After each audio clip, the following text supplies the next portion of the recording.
Good morning. Welcome to our bus tour of Bethune, Washington. My name is John Fowler. This is Virginia Hughes, and we are rangers here at National Capital Parks East. National Capital Parks East is a conglomerate of parks. One of the sites within National Capital Parks East honors this amazing woman who we're here celebrating today, Dr. Mary McLeod Bethune. The Mary McLeod Bethune Council House is the 287th unit of the National Park System. And I consider it an honor and pleasure to serve as a ranger there for the last 8 years, in addition to the Courage Woodson Home and Frederick Douglass National Historic Sites. But again, today we're here to celebrate Mrs. Bethune's birthday, her 143rd birthday, and we decided to have a special bus tour this year in honor of that. So today we're going to highlight or visit or view some of the places that Mrs. Bethune would have frequented while she was here in Washington. She lived here in Washington from 1936 until 1949. And she comes to Washington because she had been called to be an advisor to the National Youth Administration under President Franklin Delano Roosevelt. All right, so at the time of her appointment, she became the first African-American woman to head a federal agency. So without someone like Mrs. Bethune, there couldn't be a Shirley Chisholm, a Barbara Jordan, even a Hillary Rodham Clinton. So we like to always mention that when we talk about Mrs. Bethune and her work. I do want to go over a few rules. We do have 2 buses. Each bus is 55 passengers. I think as of right now, we have just about enough to fill 1 bus. So we'll get on this first bus. You all will get on with me, and Ranger Virginia will stay back just in case there are a few others who arrive late, and then she'll join us along the tour. When we get on the bus, I will give you a little itinerary that I prepared, so you'll see some of the places that we're going to drive by. A few places we'll get out and tour and visit. So this should be an amazing day. Hopefully everyone is excited just like we are. Yes. I do want to mention we do have a few special guests. First, we have Mr. Ron Flowers and Ms. Bernetta Floyd and other representatives from the Bethune-Cookman Alumni Association here in D.C. They're one of our special partners, so we thank them for joining us today. And then finally, we have a very special guest, in my opinion, Mr. Robert G. Stanton, the first African-American director of the National Park Service, who's been very influential with good morning. recognizing Mrs. Bethune's work, her legacy, and our partnership with the National Council of Negro Women, as well as a link to other sites within the National Park System that honor the contributions of African Americans. So we thank Mr. Stanton for all of his hard work and dedication, and we're so glad that he was able to join us here today. All right, yes. If there are no other questions or comments, we can go ahead and board the bus. We will have bathroom breaks at the Woodson home and at another place, but we'll talk about that later. Can I get a selfie? Sure. Okay. So, I forgot. What?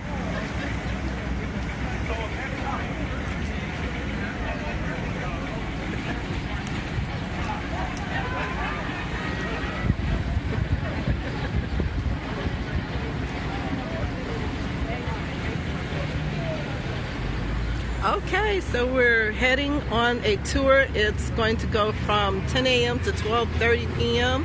Hey, Mokhtar, how are you doing? So we're going to tour Washington, D.C., and I believe this past Wednesday was the birthday of Mary McLeod Bethune. Hi, how are you doing? It's good to see you. Hello from France, everyone. Please share this out. So we're going to be touring Washington, D.C. this morning. And you guys will get a chance to see. Fine, I hope you are too. So we are leaving from the National Council of Negro Women, and Mrs. Bethune was part of this organization. This is the building. We're on Pennsylvania Avenue near the Capitol, near the Capitol building. So we are boarding the bus, and so that's the building. And it's called, I think it's called the Dorothy L. Height Building as well now. So this is a free tour sponsored by the National Park Service. It's called Mrs. McLeod's Washington. And so they chartered 2 buses, and we're only going to take one for now. And we're going to go and tour Washington, D.C. and see what she would have seen. So she was an American educator. She was in government. We'll learn more about her along the way. And yeah, so pretty excited about the tour today. Some very, very nice buses. Good morning, good morning. Good. How about yourself? Well, thank you. I'm doing good. Is it okay if I sit with you? Are you holding it? No, I'm not holding it. Oh, okay. So, how many sorry. seats do we need? John Fowler, the ranger, is sitting in this area. How about this one? Anybody sit sitting here. there? Okay, I'll sit over there. Huh? Feel good. Good morning. Good morning, how are you? Here, let me jump across here. They decided to sit there. They said you can't sit right there. She told me it wasn't safe. It's safe for you now. I moved. I moved. So that's, no, I don't want to end. I moved out of the way. I did. One more. I've never been on a bus with a spiral staircase. Well, yeah, you be careful. First lady. Yeah, I moved.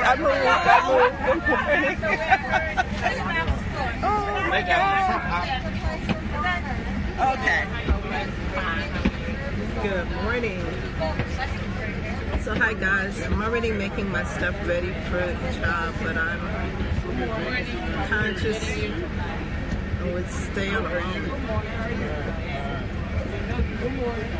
Say that again? You're making your stuff for your job. Hey McLeod, how's everything going? So we have celebrities with us. Bethune Cookman alumni, good morning. We have the first African-American superintendent of the National Park Service touring with us today as well. Good morning, Mr. Stanton. So I don't know. No, he's going to sit there. Okay. Yeah.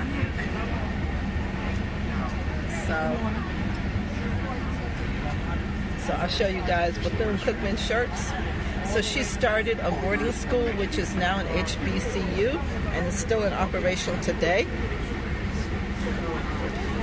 She owned a resort. She co-founded a resort in Florida. What else?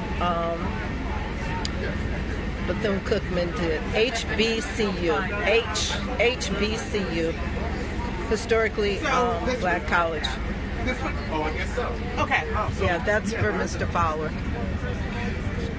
I will let you know where I am and just let me know when you need me. Okay. Good morning. I work tonight. I'm still doing my gear ready. Sorry, I was not too clear. No problem. Oh, okay. You're working tonight. I don't want to show you. Yes. Okay, I understand what you're saying now. Okay. So you're getting your gear ready. What kind of work do you do? John, you good?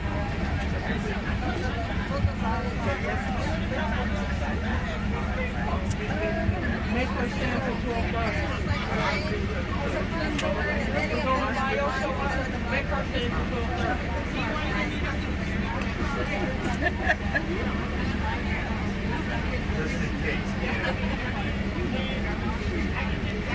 I guess I should have sent out the word a little bit more. Are we near the Capitol building? Yes, we are.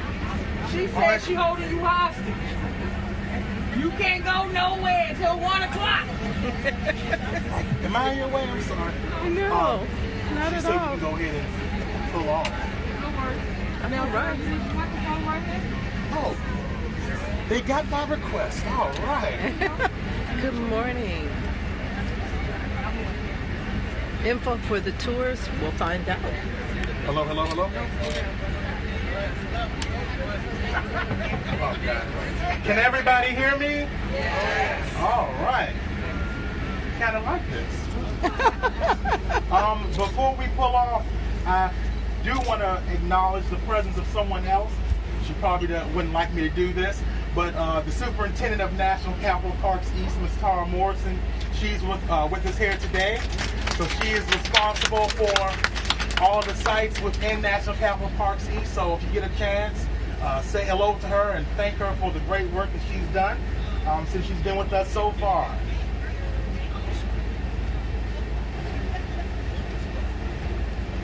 So if Miss Sharon Jackson, our volunteer ranger extraordinaire, who decided to, I know she probably didn't think she would do some work today, but we can't do our jobs without our volunteers. So for those of you who have some free time, please volunteer in some of our national parks.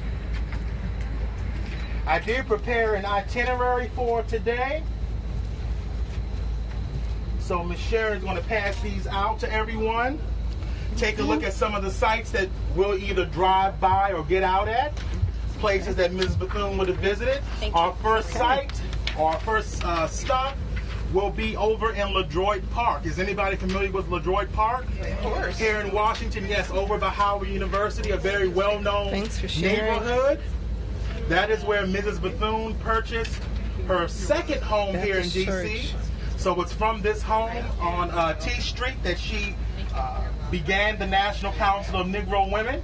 So for the first few years of the National Council of Negro Women's existence, her home served as the base of operation for this national organization. It's also from this home that she would have started the Federal Council on Negro Affairs, also known as the Black Cabinet. I'm sure some of you, if you're familiar with Mary McLeod Bethune, have heard of the Black Cabinet.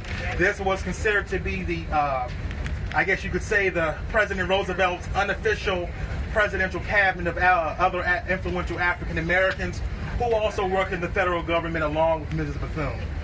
So from this home, she would have run both of these important organizations. So we're going to stop past that house just so you can see how it looks. All right. Absolutely. You do need to travel. So this is a picture of Mary McLeod Bethune. There it is. And this is a bus tour for her 143rd anniversary of the birth of Mary McLeod Bethune.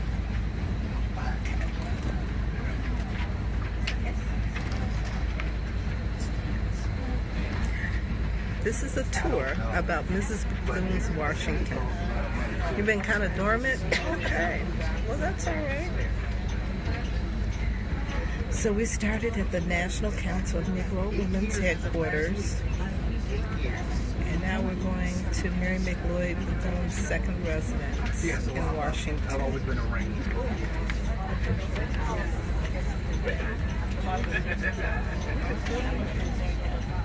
This is exciting. Great.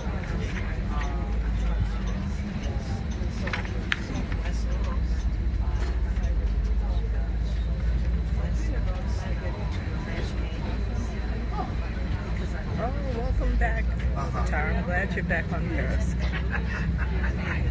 We're glad you're back. No, I've only So are you a professional photographer? I'm learning to be. Oh, okay. Yeah. All right.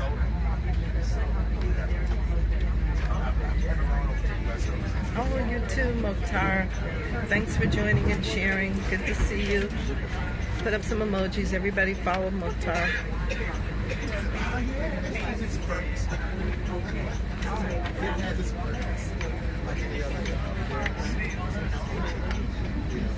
So we're on a bus tour for 2.5 hours. So. Hey, Annette, how are you doing? Thanks for joining. Please share this out, guys. Hey, how are you doing? Thanks for joining again.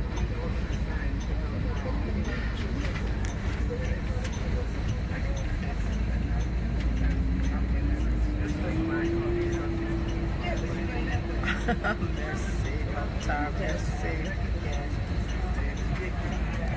I so appreciate you guys. So while we're riding along to LaDroit Park, I do want to talk about, since it looks like we've got some time, the building that we just left, the current headquarters of the National Council of Negro Women. That building was purchased in 1995 by the council. Thank you, sir. The Park Service, of course, maintains the first national headquarters of the council on 1318 Vermont Avenue Northwest. We hope for that to be reopened this fall. So please stay tuned to that. If you haven't visited, it's a great place. So that is where Mrs. Bethune lived her last few years here in Washington, and where the council's administrative offices were. But again, they bought the current headquarters where we just came from in 1995 for several $1 million. The council, even to this day, are the only African Americans to own property on this stretch of historic Pennsylvania Avenue. So that's significant as well. That building is well over 100 years old. It used to be a liquor store at some point, a very famous liquor store known as Apex Liquors. And it was also across the street is where slaves were actually sold off here in the district. Oh, wow. So how, I guess significant the fact that, 100 years later, African Americans come back to this Yes. stretch of Pennsylvania Avenue to change the world. Mrs. Bethune always said that she felt that she wanted her people, her women, to have a place in the place of power within the country, if not the world. So there's no greater place than Pennsylvania Avenue.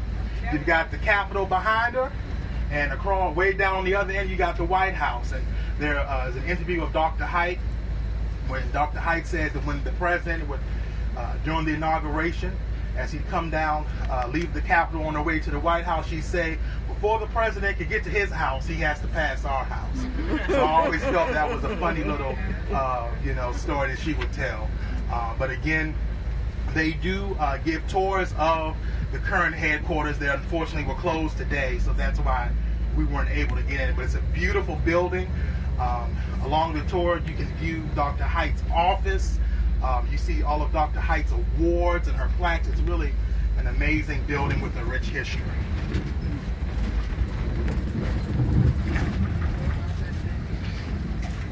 So that's Mary McLeod too. Yes, she was born in South Carolina.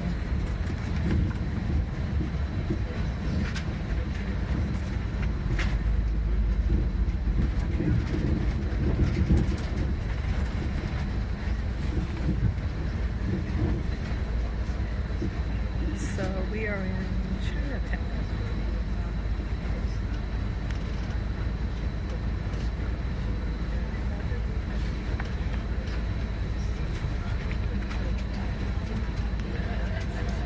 Instead of letting others buy doing nothing and making big bucks for a beautiful morning here. It is. It's supposed to be like 91 degrees.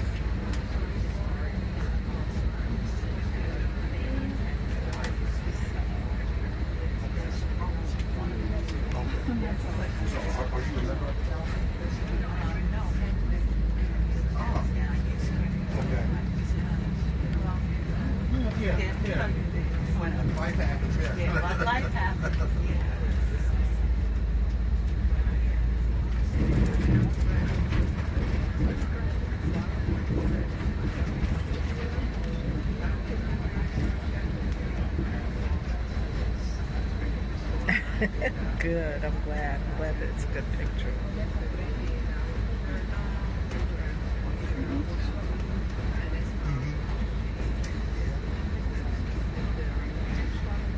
PG County, but my church is in DC. Both sides of my family. My mother comes from DC. see. So,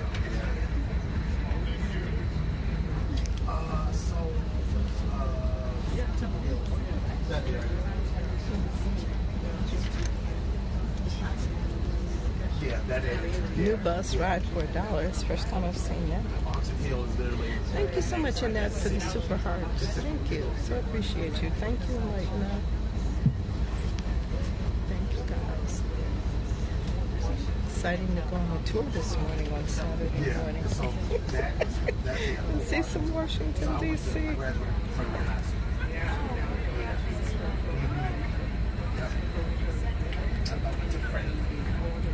So, John, are you a singer? Am I a singer? Yeah. I sing in the choir, but Yeah, that's other what than somebody that- said. They believe that you sang in the church. Okay. Yeah. Well, you guys were right. He sings. Do you have any other questions for John? That's the one they came up with. Tell all Is your- he married? They want to know, are you married now? Not yet, but I am looking. Okay. All right. So did you hear that? He's looking. You- All eligible ladies with good credit may apply. Don't want to make the same mistake. Oh my goodness. Oh, so you were previously married? No, not previously married. Oh, okay. Oh my goodness. Oh, Annette. Any other questions? I'd like everybody to go to the Mary McLeod Bethune Council House Facebook page and like it. Okay. Follow us on Twitter. Follow us on Instagram. Follow the Carter G. Whitson Home on Twitter and Instagram and Facebook. So you're over the Carter G. Woodson home and the Mary McLeod Bethune Yeah, so home. we administer the Bethune home, the Woodson home, and the Douglas home. Oh, Douglas all National three. Historic Site, yep. Okay. Okay. So follow all three sites Yes, all three. then. Yes. And how long have you been a National Park Ranger? 8 years as of last week. Oh, last week. Oh, you celebrated an anniversary. Good morning. Good morning. That's awesome. And how did you get started as a ranger? One of my professors in undergrad was actually employed by the Park Service. She's actually a veteran, veteran of the Park Service, and she's now the superintendent. Dr. Joy Kennard, well-known. He's a here in ranger. the District of Columbia. She's the superintendent? She's Wow. superintendent of the Charles Young Buffalo Soldiers National Monument in Wilberforce, Ohio. Oh, really? Somebody went and scoped that. That is Yeah. awesome. Awesome. And what is your, other than a National Park Ranger, what is your official title? I'm a public historian. You're a public historian? Yeah. Okay. Luckily, the job that I'm doing now kind of falls into that category. Okay, wonderful. Wonderful. And where did you go to school? I did my undergrad at the University of the District of Columbia. Okay. Go Firebirds. And I got my Firebirds. master's in history from the illustrious Howard University, the Mecca, Okay, okay. Kennard was one of your professors, right? in undergrad. Yeah. Oh, okay. Okay. That's awesome. You too? HU, somebody saying HU Yes, on yes. here. Howard University has a great history department, one of the best, and probably also one of the best public history departments too. Oh, wow. Public history program. Dr. Elizabeth Clark Lewis heads that. So, any public historians out there, anyone interested in working in museums and archives, and working for the Park Service, places like that, Howard's public history program is the way to go. Okay. All right, you guys hear it? So Howard is the way to go. I asked because park rangers carry guns out there, so I was just checking. No, I haven't seen that. I don't know. Maybe out in the wilderness. but not at houses, sites. That are popular. This is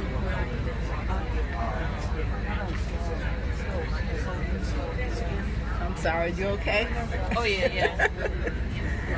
Love me a guy who you can have a good conversation with. Oh, yes. Do Rangers carry guns? Some Rangers do. Okay. But not us. Right. Yeah, that's what we're cultural resources. Maybe in some of the natural resource parks they'll have it. You'll see the Rangers with the guns, the rifles. Okay. Well, oh, you said state historic parks. Okay, Yeah. wait. Yeah. Well, they're not carrying guns today, so we're fine.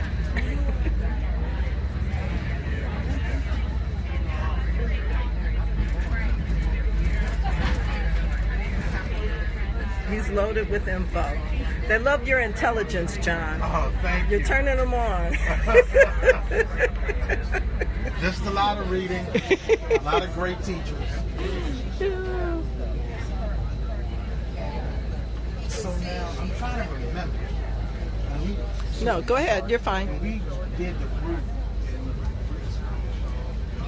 because we need to get where we're trying to get is this way, right there. And I don't know if you have enough space to turn once you go straight. Oh, wow.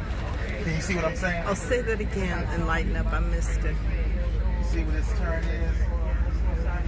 Yeah. Will you have enough space? Oh.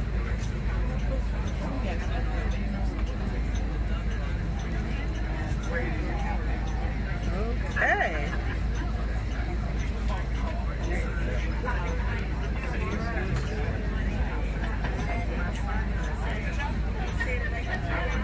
We have an excellent driver.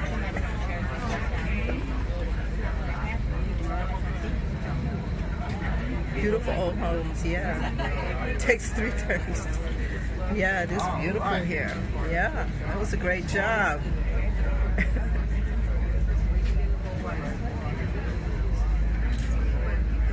We're going to come to a circle, and you'll be able to go around the circle.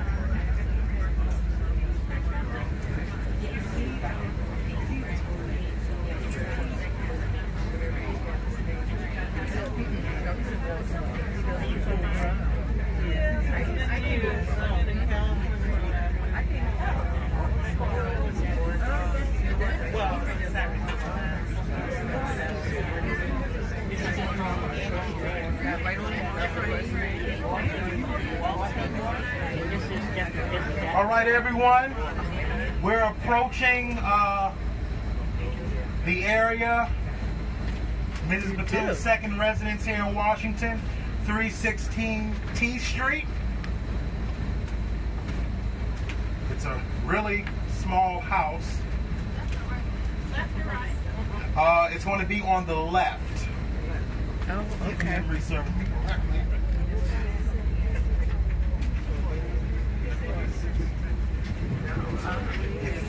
Kind of drive a little slow.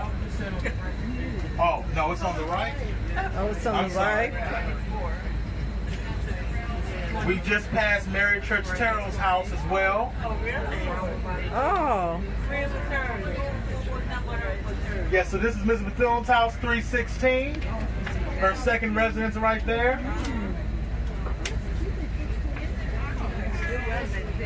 Mary Church Terrell's house was 326, so it was on the corner. Oh, the one with the flag, that was her house? Well, no, Mary Church Terrell's house has a gate around it. Oh, they're actually trying to come up with funds to preserve it. I believe it's owned by Howard University, if I'm not mistaken. Oh, wow. But this is LaDroit Park, so I guess you can go around this circle and we can get back, go over to Howard. Anna Julia Cooper also has a home here in LaDroit Park. Anna Julia Cooper was one of the first African-American women to earn a PhD in the United States. And educator, a civil rights leader, so I'm sure she and Mrs. Bethune would have known of one another and worked together possibly.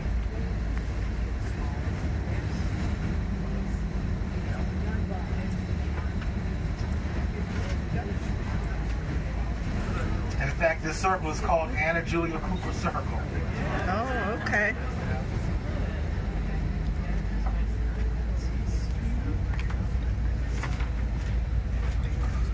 Are we going to stop again, or?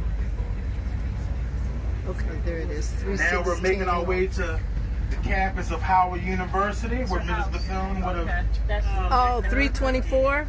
326, right there. Oh, 326. Oh, the one that's boarded. The one that's boarded up. Oh, okay. Okay. Okay, 324. All right.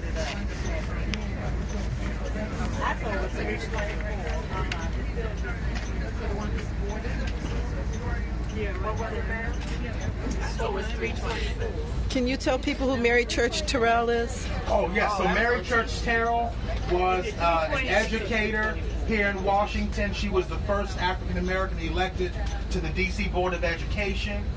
She taught at Dunbar High School for a number of years. She actually was the founder and first president of the National Association of Colored Women. So this organization is founded in 1896. If you have studied African American history, you know it was the foremost civil rights organization made up of black women working for the advancement of black women and children. Like Mrs. Bethune and like Mary Church Terrell, most of these women were educators. They started schools and kindergartens and nursing homes and orphanages, things of that nature. And Mrs. Bethune becomes the 8th president of this organization in 1924. At that time, it's the highest position that a black woman living in America could aspire, the presidency of NACW. Oh, wow. But while working as president of NACW, this is when Mrs. Bethune gets the idea to create the National Council of Negro Women. She felt that there needed to be an organization that could that was powerful enough to lobby Congress, that could help influence legislation. And because of her position or her relationship with presidents of the United States, Mrs. Bethune was that person to, start that, to begin that organization. So, that's a little bit about Mary Church Terrell and the NACW. NACW still exists. They're actually one of the Bethune Council House's partners for our Federal Advisory Commission. So they are alive and well.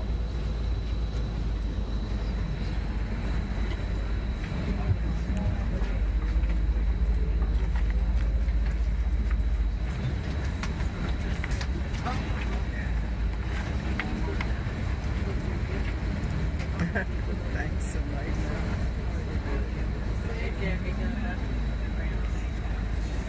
We're going to be able to get through here.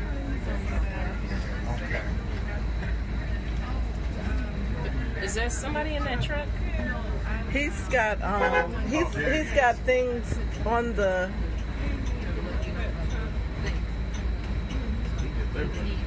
Yeah, he is delivering. He can't. Oh no. Okay. Well, I guess we're.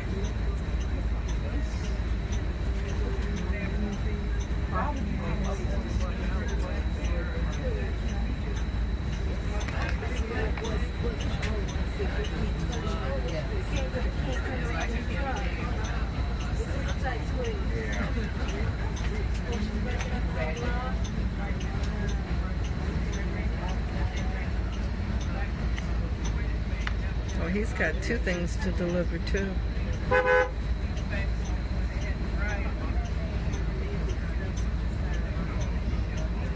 Okay, good morning, good morning.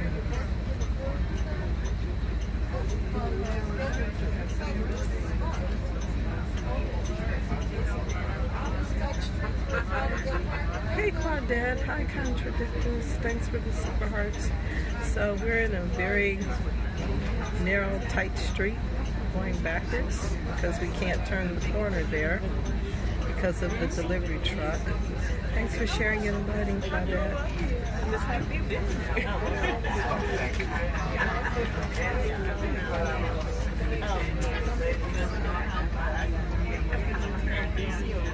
Yeah, excellent bus driver. Yes. Big props to the bus driver. She backed nowhere.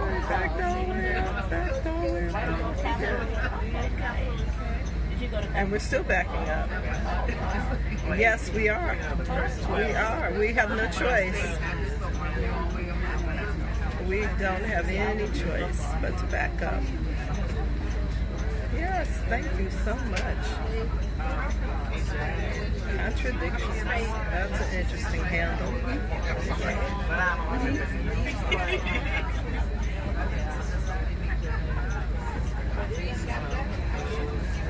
Great rising from Louisiana. Hey, Louisiana. What have we seen on the tour? Well, we started at the National Council of Negro Women headquarters, and we just drove by her second residence and Mary Church Terrell's residence. So those are the three things we've seen. Yes.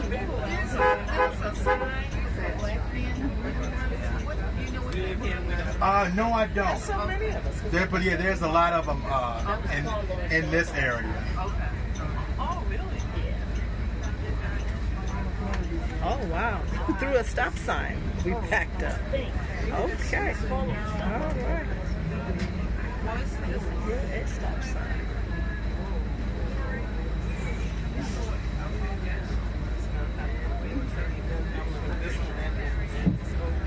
The houses are beautiful. Yes. We're on Sky Oak Way. They're gonna have it. Yeah. DC has some very, very tight streets. Some are still bricked. Yeah. That's the best part. All right.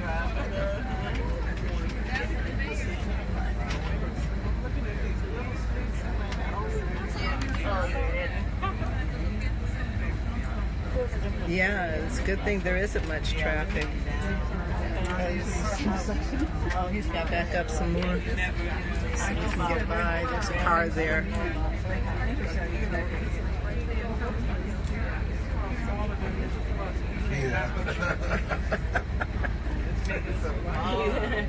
He's like,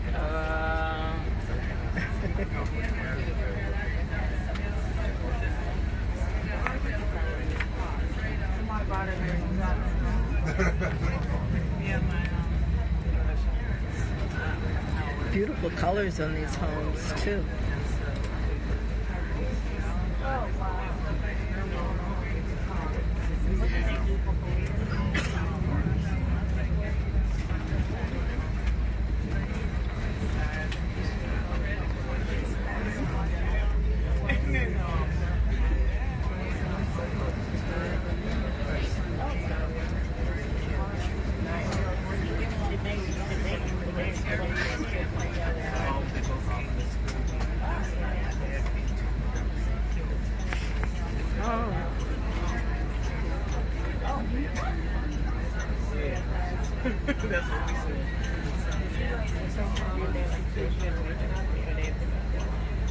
here?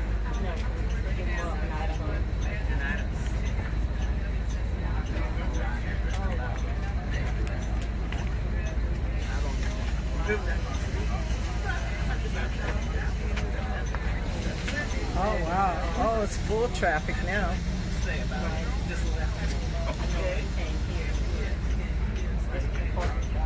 A lot of deliveries today. Yeah.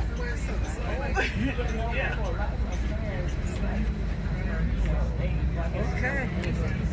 You made that turn.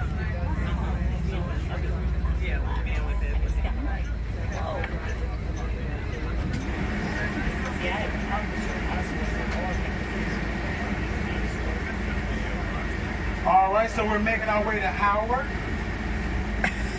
Yeah, you did. I was able to print off and laminate a few photographs. One of the highlights of working at the Bethune home, we also have possess an archive, the National Archives for Black Women's History. It's the only repository in the United States dedicated to the study and preservation of Black women's history. So we have a great collection of photographs and other documents, records of the National Council of Negro Women and other Black women's organizations. So the photographs that I'm going to pass around now are some photographs of Mrs. Bethune at various times and places at Howard University. Oh, thank you. So of course we want to pass Howard University Hospital first. Howard University Hospital. I'm trying to see where she is it's in now, here. well, before it became known as Howard University Hospital, it was known as Freedman's Hospital. Okay. My father was born in Freedman's. His brothers and sisters were born in Freedman's. I have there's a lady up here who was born in Freedman's. So we're passing Freedman's, Howard University. But this spot is actually used to be the location of Griffith Stadium. We have anybody who remembers Griffith Stadium? Home to the Washington. That's Howard University. The Washington Redskins played here a few times. I believe it's the Washington Senators. Well, Mary McLeod Bethune, believe it or not, has a connection to the Negro Leagues, Negro League Baseball. Really? NCNW would sponsor various fundraisers, baseball games in honor of Mrs. Bethune's birthday.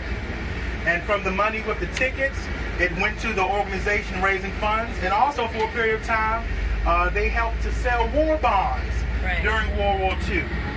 In fact, we have one of the visitors on the bus with us was our ranger teacher, and for one summer in 2013, and she uncovered this work that NCNW and Mrs. Bethune had with the Negro Leagues.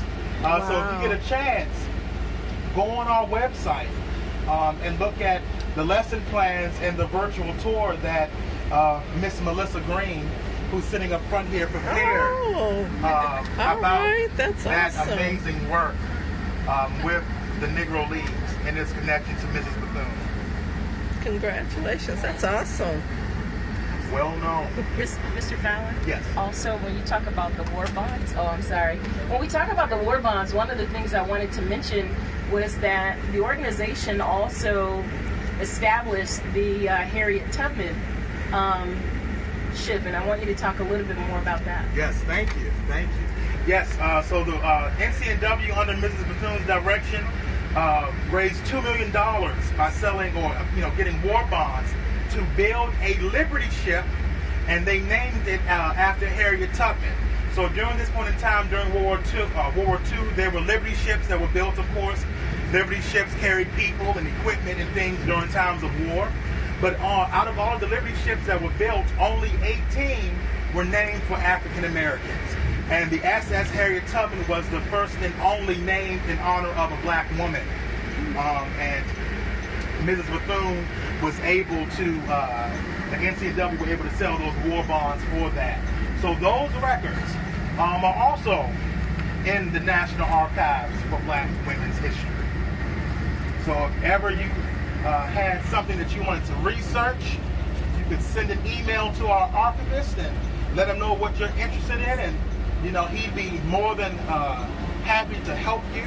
We have researchers that come from all over the country, all over the world, who are interested not only in Mrs. Bethune, but black women.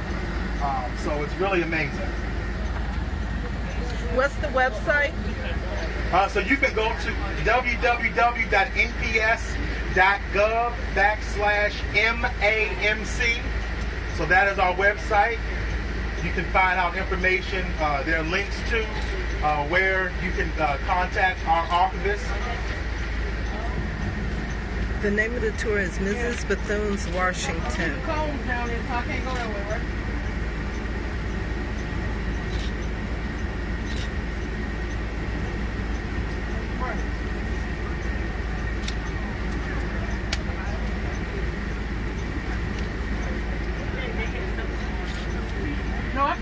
turn. I was just stopped because of the cone. So that's the name of the tour. Greetings from DC. Hi, Anthony. How are you doing? So we're at Howard University. So you see we're here at Howard, my alma mater. Mrs. Bethune would have received an honorary doctorate from Howard in 1942. She was a frequent visitor here on the campus. There are photographs of Mrs. Bethune standing out front of Founders Library. A few of the photographs that you have that you see in front of you that are being passed around. Mrs. Bethune with Eleanor Roosevelt here at Howard checking out some of the dorms. There was a dorm here named after Lucy Diggs Slough. Lucy Diggs Slough was a well-known African-American educator, the first dean of women here at Howard. So they named a dorm after her. There was a dorm named after George Washington Carver. So Mrs. Bethune did a tour, organized a tour of Howard for First Lady Eleanor Roosevelt. So that picture of Mrs. Bethune with First Lady Eleanor Roosevelt, Have to find out that what is the what next one that's is. from. Oh, we're going to wait for the audience. No, I passed, yeah, the ones that I passed back are the only ones I'm talking about right now. So as we go along, there'll be some other photographs.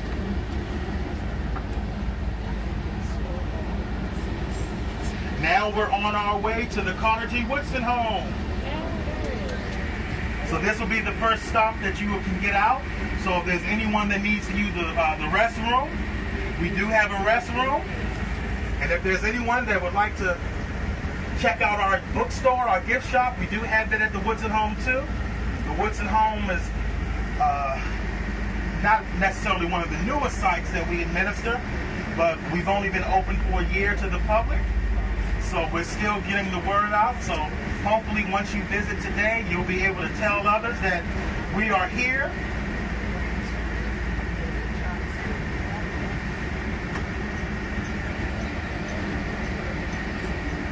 Oh, thank you, Anthony. There are rangers there, so the rangers will be able to provide you with some interpretation. You'll be able to learn about Mary McLeod Bethune's connection to Carter G. Woodson and how she was actually able to help preserve some of this black history along with Dr. Woodson. Oh, the radio station. You guys can see that. Oh, you're welcome, Anthony. We do, absolutely, absolutely.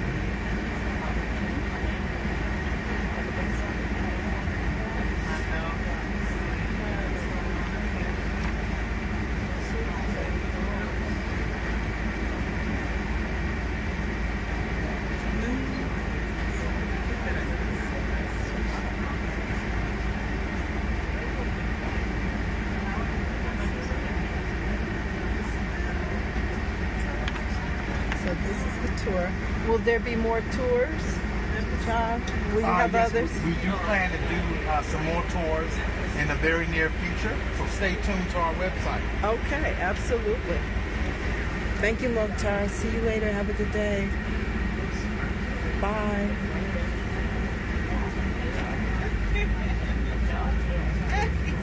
Hello, how are you doing, Joy?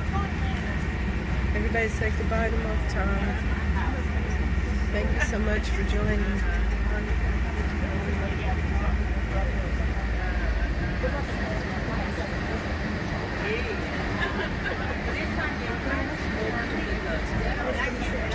I think that's Howard's power plant.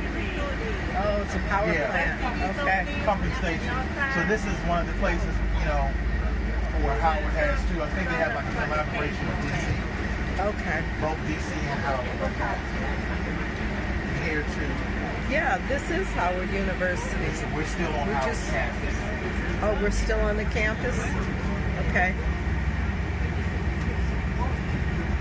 Yes, Joy. Yeah, you do.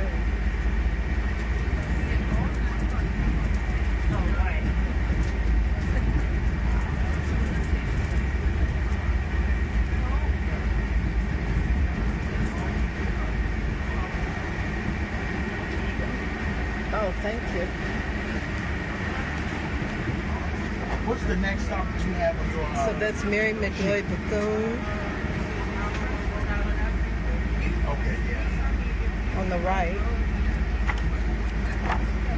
And here are more pictures of her. There's Mary McLeod Bethune on the left. Thanks for sharing, Joy. I wish I knew. So, John, who's in these pictures? Who is this woman with Mary McLeod Bethune? So that is Mrs. Bethune with Dorothy Height. Oh, that's Dorothy Height. Yes, Dorothy Height when she was younger. Dorothy Height was the 4th president of the National Council of Negro Women. Okay. Also its longest serving president. Okay. And then this photograph here. Who are these women? So this is Mrs. Bethune with Eleanor Roosevelt, Oh, First wow. Lady, of course. They are, as I was saying, Mrs. Bethune gave a tour of Howard's campus to First Lady Roosevelt. Oh, wow. And they were in that picture. They are actually at the Lucy Diggs Slow dorm. It was a dorm for women. It doesn't exist anymore. But she did a tour of Howard and took her around to a lot of the dorms on the campus. Wow. Okay. And then this one? That's Mrs. Bethune with Cumberland Posey in the parlor of the council house. Cumberland Posey was a baseball commissioner, so he would have worked with Mrs. Bethune and the council in the planning of those fundraisers, the baseball games for the war bonds and Mrs. Bethune's birthday. Oh, okay. Thank you. Thank you so much. Yeah. Thanks for sharing. Oh, is this Malcolm X Park? No. It's a cemetery, I guess. Okay, somebody has decided they're going to get out right here. Thank you.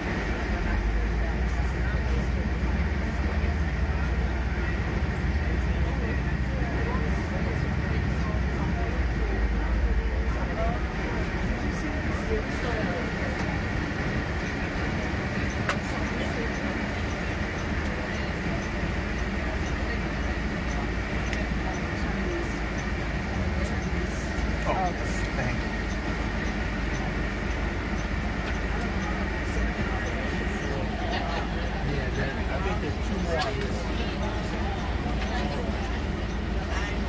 Oh, okay. I guess they'll make their way back up.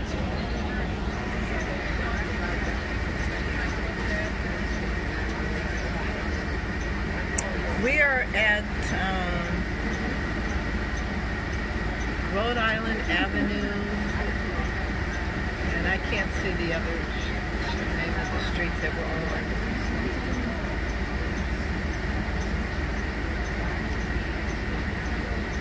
Christoph? Maybe? I don't know. I can't see the name. So we're going to Carter G. Woodson home. That's where we're headed.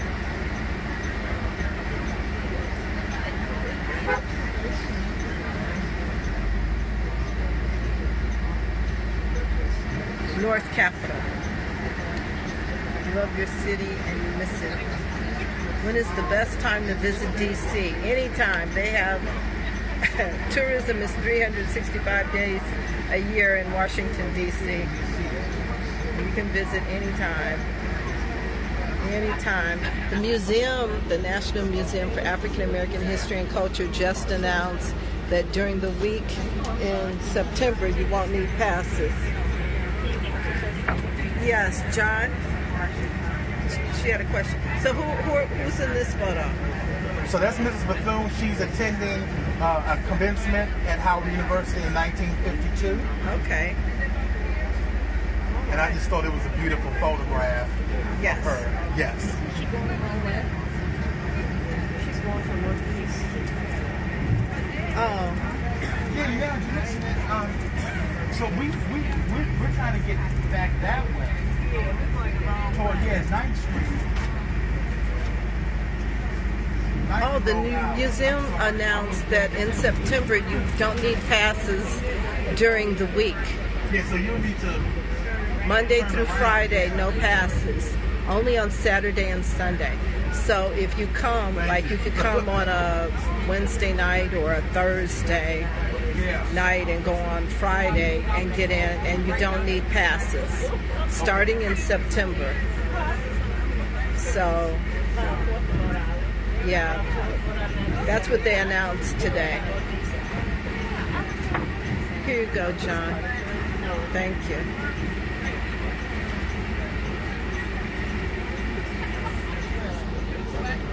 Yeah, so you can definitely come. Yeah. So come in September and you'll be able to get in, see the museum during the week. Make it a long weekend or something. And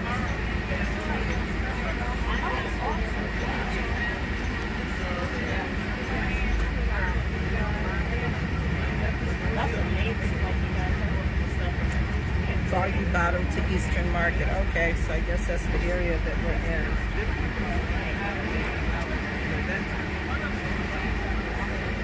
So we got a little turned around, but we're on our way to the Woodson Homes, the Shaw neighborhood. No, it's not a fake There in a bus. few minutes. No, this is Mrs. Bethune's Washington. We're in Washington, D.C. This is a real bus, guys. It's a real bus. We're on a bus. It's not a fake bus full of people. It's a real bus. So, we're actually on a bus. And this is the tour in honor of Mary McLeod Bethune's 143rd birthday. Oh, you're passing up more photos? Okay. So where is Mrs. Bethune, John, in this photo? And who are these people? So these are members of the National Council of Negro Women Okay. at the White House Conference on the participation of black women in federal government, 1938, April 1938. So you have Mrs. Bethune here, Mary Church Terrell beside her, and other members of the council. This was their first time, the council's first time going to the White House. Oh, wow. Okay. And then this other photo. Oh. That's Mrs. Bethune at Griffith Stadium throwing out first pitch. Okay. You're welcome. All right. So are all your photos accounted for now? Yes, ma'am. Okay.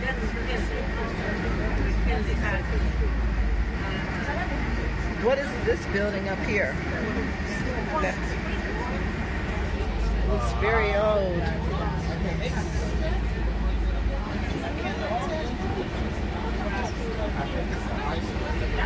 Oh, that's a high school? Wow.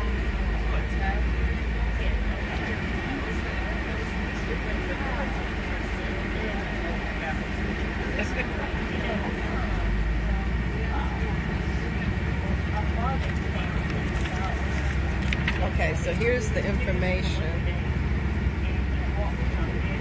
to contact for the next tour. This is the website, and that's the phone number for future tours.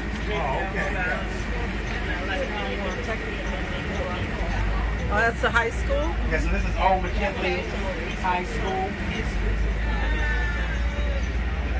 Oh, okay. Some people went there. Some alumni of McKinley. Okay. All right.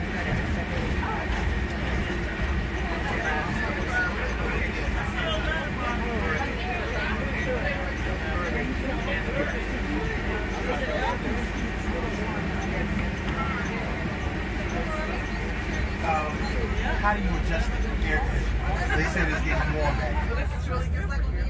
Oh, we can adjust it to the top. Oh, you can? Above our seats.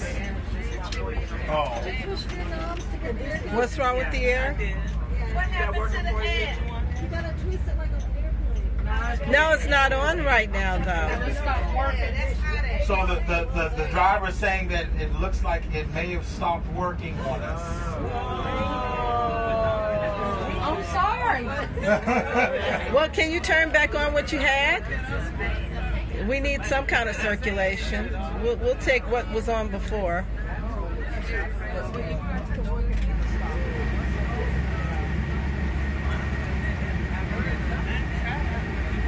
We're almost at the Woodson home, so yes, we have air conditioning at the Woodson home.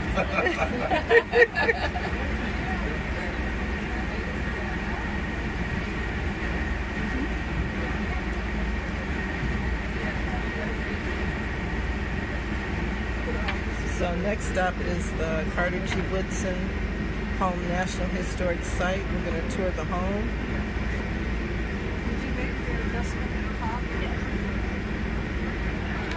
So that'll be the next one.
Probably want to make this right.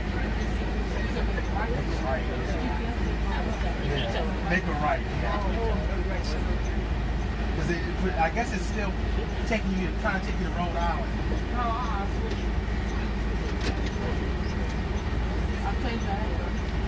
What address you put it? No, 1538. 1538. Yeah, that, I was like, what? Okay, yeah. 1538 night.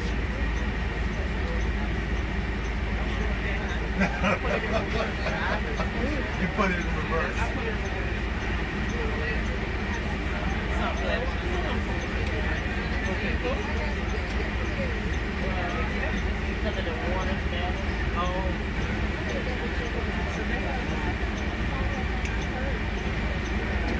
Is this the first tour that you guys have done? This is the first bus tour. First bus tour?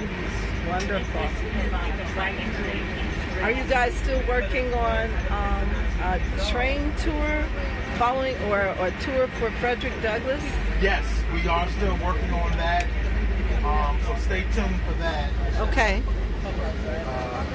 Yeah, we are working on that train tour, traveling the routes he escaped. Yes. Escaped from slavery. That'll be awesome.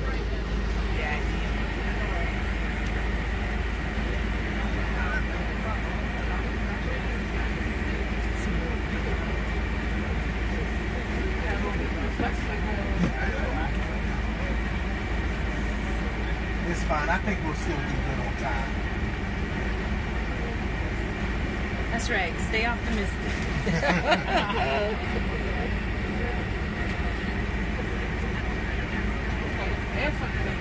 Yeah.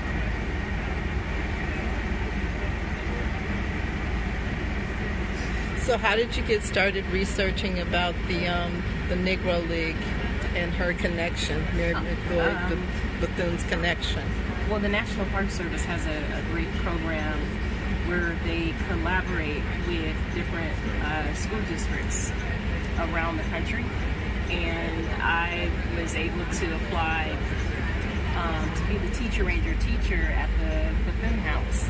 Oh. And I was really excited, interviewed and got selected, and what it allowed me to do was do a lot of research on the legacy of Mrs. Bethune, but also the connections that she made, which were at that time period, pretty significant.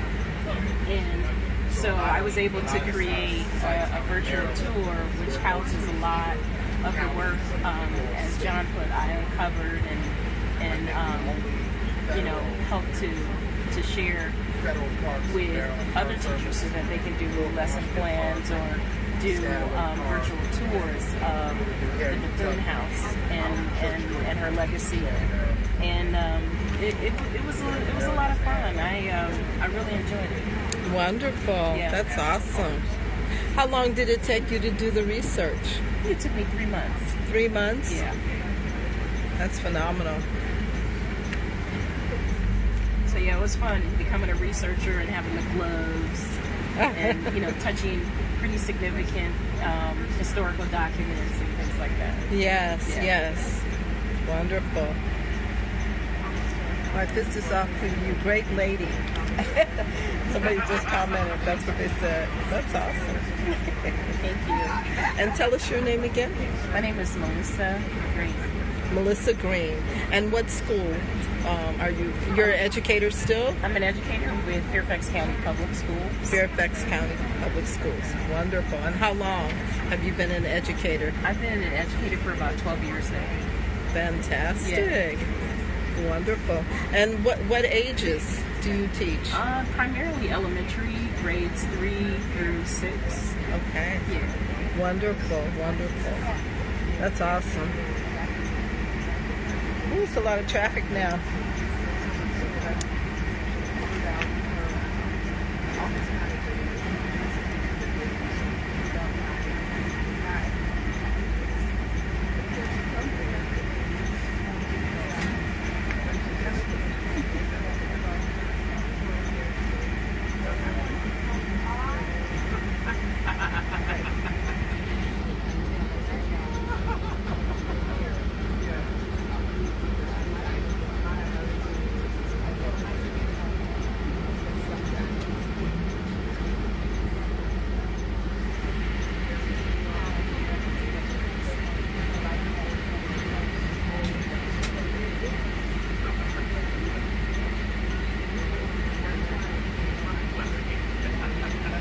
Let her know I don't know her, but I love her with the heart of God.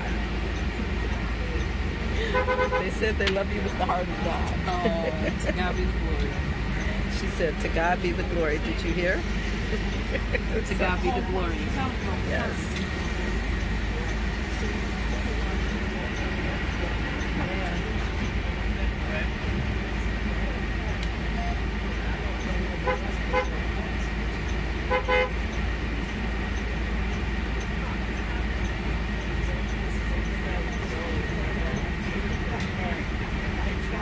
All right, y'all, hold on.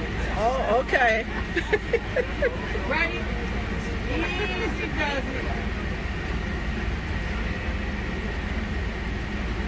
So Okay. once you get up here, what way are you want to go?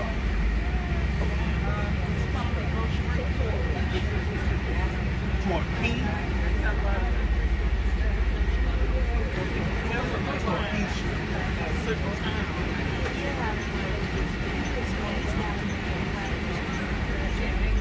But you're gonna, she's saying you're gonna have to make a left Still going turn. straight.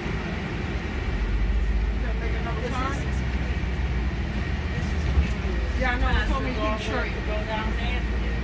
You're going back toward Long Island Avenue now, though. See, you can't make a left.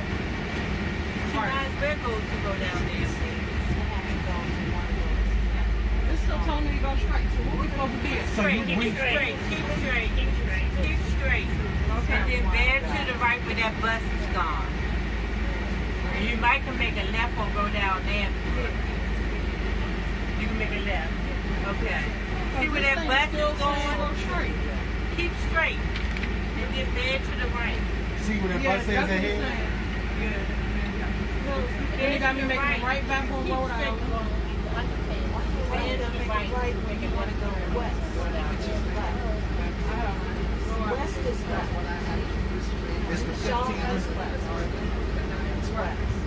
So that means you have to make a left.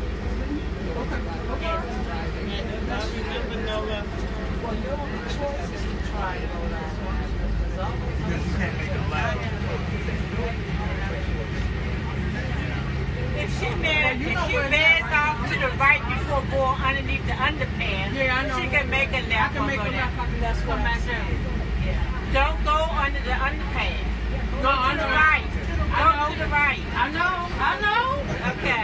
Okay. All right here. Yeah. Okay. I'm just thinking. Oh my God. Y'all boss. They said to speak one at a time to the bus driver for safety, please. We don't need to upset the bus driver. Right past them. All right, well, y'all got me from here, because apparently the GPS don't know what it's talking about. Yeah, that's correct. That's all. It happens like that all the time. It's going to be the next one. The next one, right? It's going to be the next one.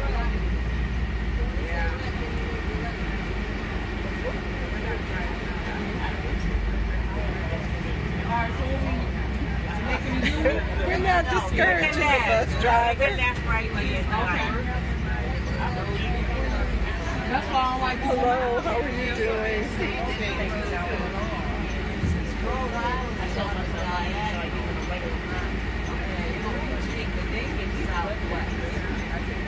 I don't mean south, but you know, Hey, Linda.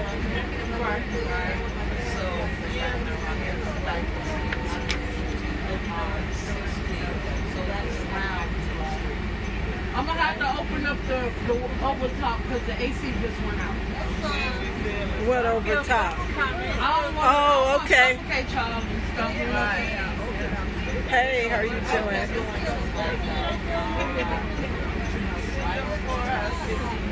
Well, 15:30. So this, you know,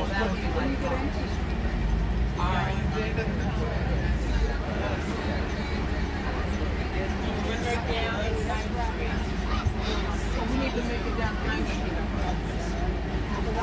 The trip is good. Oh, thanks for the Super Hearts, CC Circuit. Thank you so much. We're going to the Carter G. Woodson House. That's where we're on our way right now. The trip is good. So you'll make a right on the R. So keep straight. We did. And then it says you'll make a right on the R. You're a genius.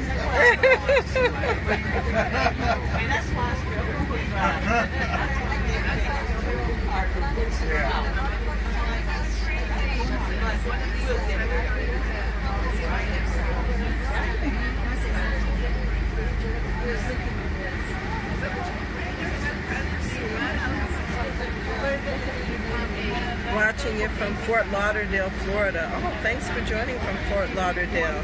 Where else is everybody else from? What part of the world?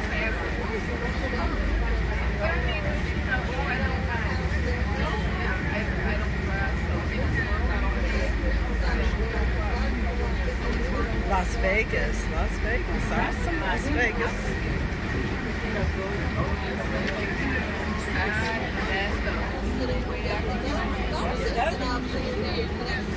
Houston, Texas. Yes.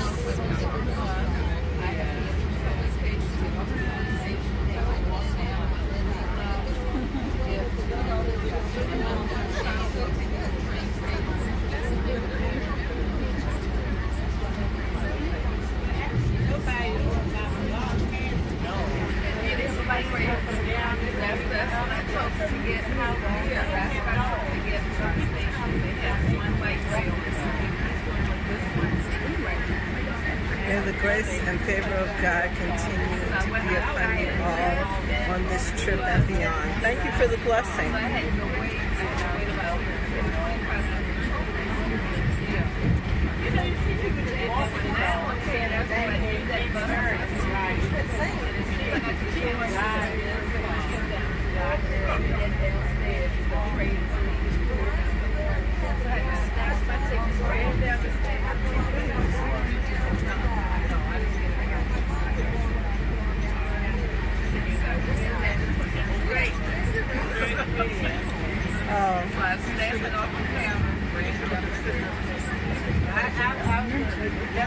Where are we going?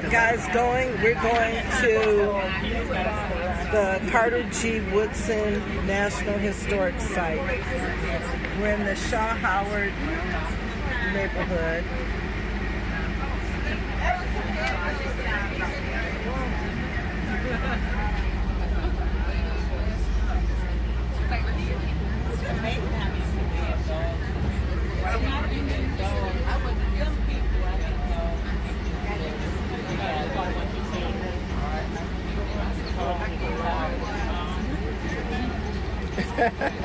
Thank you.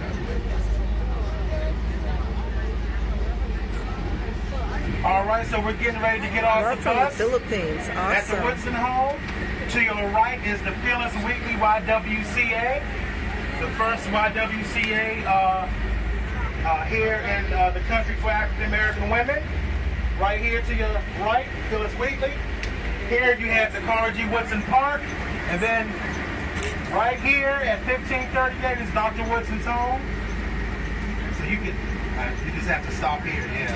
Stop up there, yeah. How long are we going to be here, John? We'll be here for about 20-25 minutes because we do have to get to our next destination.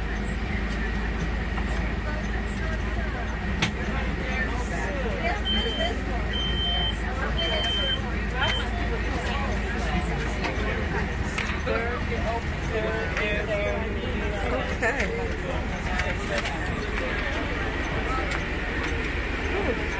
Okay, so while y'all in there, I'll be getting this thing situated.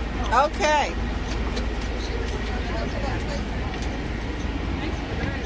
All right.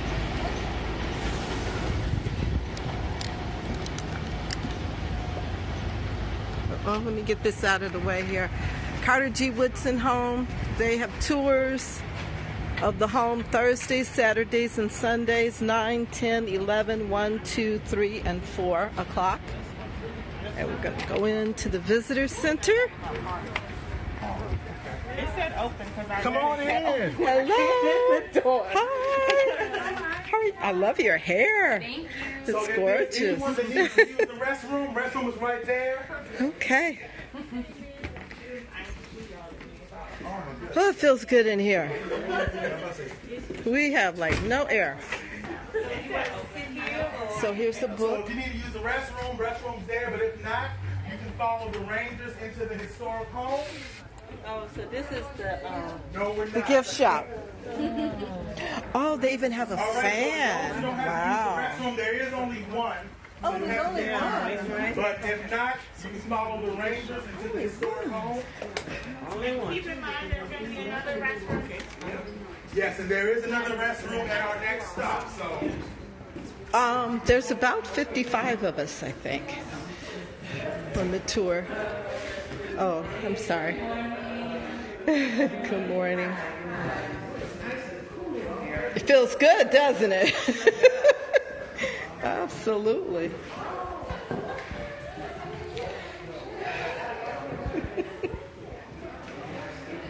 Yeah. There were supposed to be 100 people. So, but they're not 100.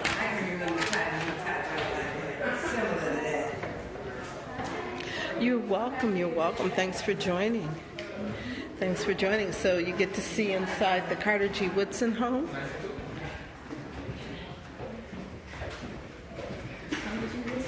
Yeah. You get to see inside. It's cool in here. It feels wonderful, doesn't it? You're welcome. You're welcome.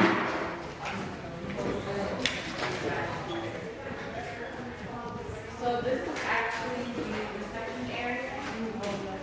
This is the original entrance, 1538. So Dr. Woodson would have featured this.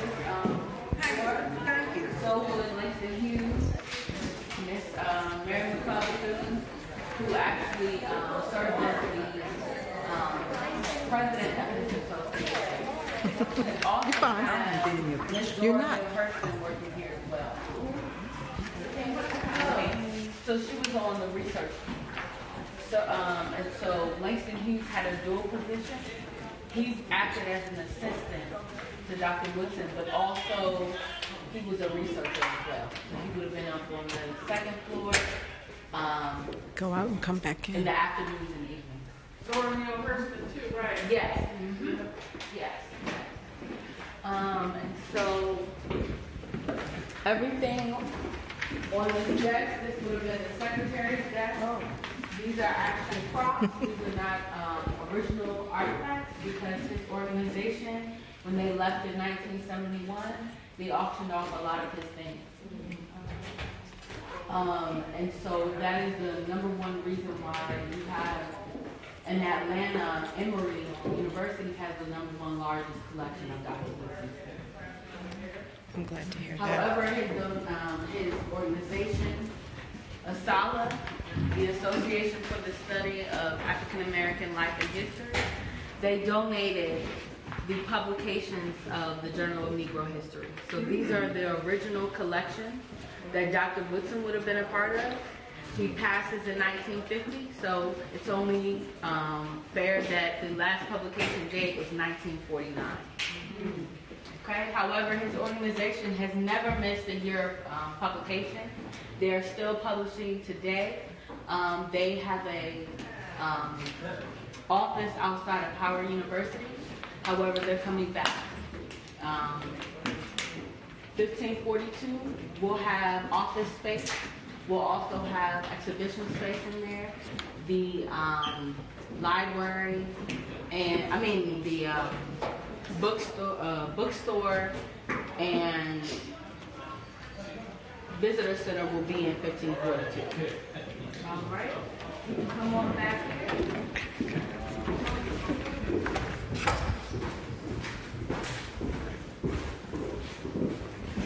This is my favorite one. Yes. Mine too. Yeah.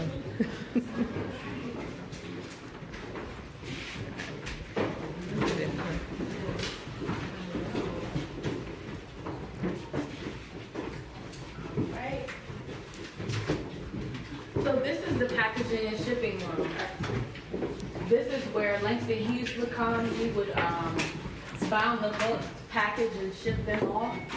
Dr. Woodson also did this as well. You know, to a lot of people that would say, well, why did Dr. Woodson do this? He was the CEO of his own company, but he was a micromanager. He wanted to make sure everything was getting done to its fullest potential. He was a perfectionist. He worked 18 to 28 hours. However, he would carve out some time to go to the different schools in the DC area to hand deliver the bulletin, the Negro History Bulletin. He loved and had a hunger of educating the youth. He was in the community at all times. The reason why we celebrate Black History Month in February is because he chose to kind of pay homage to President Lincoln and Frederick Douglass, and so that is why their birthdays were in February. So that's why we have Black History Month in February. Frederick Douglass, as you know, because he is enslaved, he has no recollection of his birthday. However, he remembers his grandmother telling him that he was born in February. He knew his year, 1818. And then he remembers that random occasions that he spends time with his mother. His mother used to call him her Valentine. So he picks Valentine's Day, February 14th. Lincoln's birthday is the 12th of February. So that's why we celebrate Black History Month in February. Looking at the What was Mary Lloyd Bethune's role with? Oh, she served as the president of the association. She also was best friends with Dr. Woodson. This was his office. He didn't live here. So he did live here, but he lived on the third floor. Oh. And so we'll take you all up to the third floor. And then on the second floor, my colleague, Ranger Erica, will talk about that second floor for you in the third. Right in here is just a bookstore. So we can go,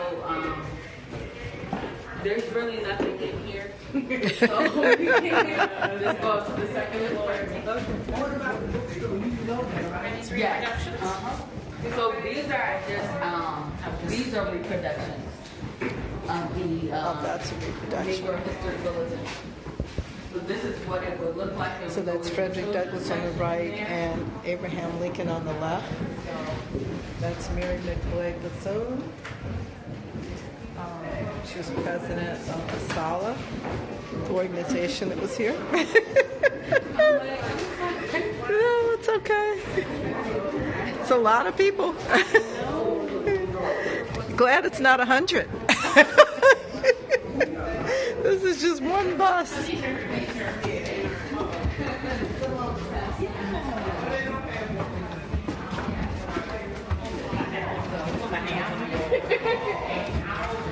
Hey. Republicans.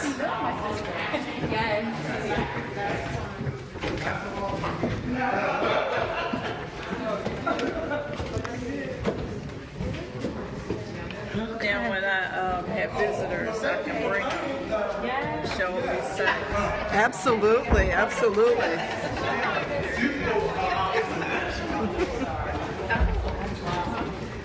Okay.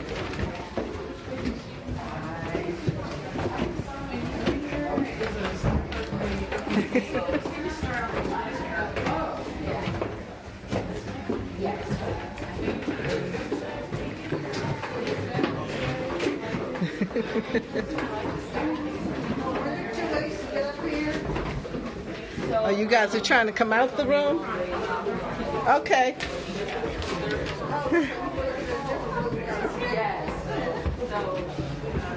Thank you. Did you already do the third? So here, this was where his employees would take their break. Go ahead.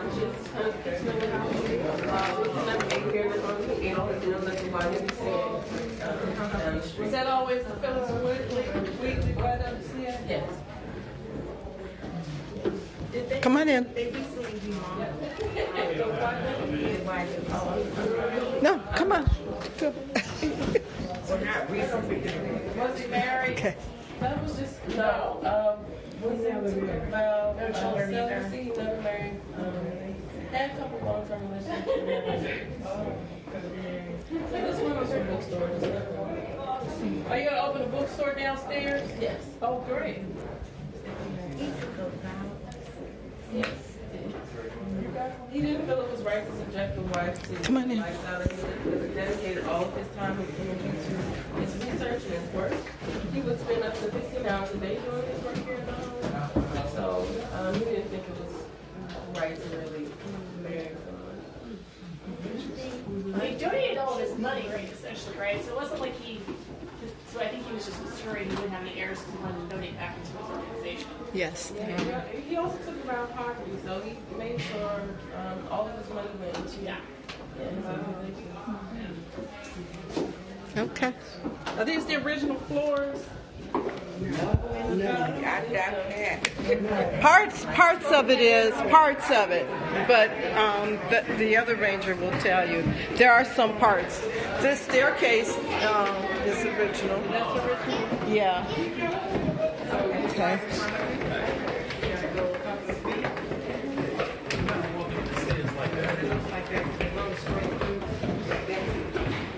Is there somebody in this room talking? Oh, I don't know. The tour left without us. So these are pictures of Carter G. Woodson in his home. That's him at his desk. So his desk would have been in this room. And this bookshelf would have been in the other room. So...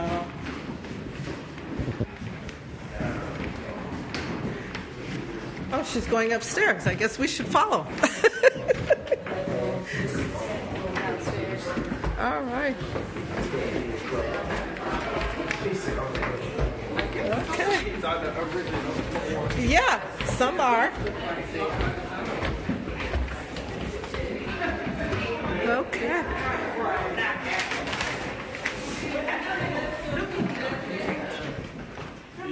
So this was Dr. Woods' personal space. Most of the people who visited this site would not have seen this part of the home. Many people did not really get to know Dr. Woodson personally, but he did have a couple of close friends that visited the site, like Mary with Dr. Bethune and Nanny Helen Burroughs. So they were probably the only couple of people who would have seen this part of the house. And this here was the living room of the house, and next to it was Woodson's bedroom. And he lived here up until he passed in 1950. Back down where we went. On the second floor? Yeah. So they always have babies. I thought he had a fireplace. So this house originally did have fireplaces, but Woodson, he stored many books in his house. He had everything. Oh, yes. So he got rid of all of the fireplaces in the house to preserve the books and the papers that he had here. So he installed the radio. Oh, he did this. He installed it?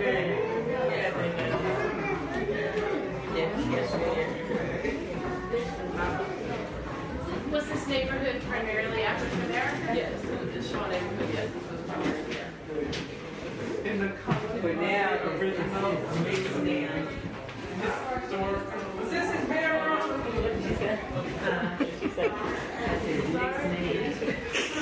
Somebody in there asked, I think. Yes, no, but I saw a fireplace upstairs. This is one downstairs. Oh, it is.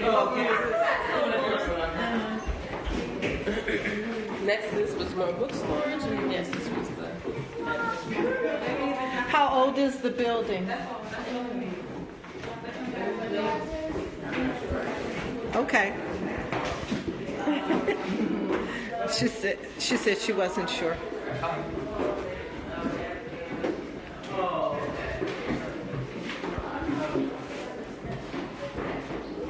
So this is the room that he died in. Oh, my. Yeah. You're welcome. Okay.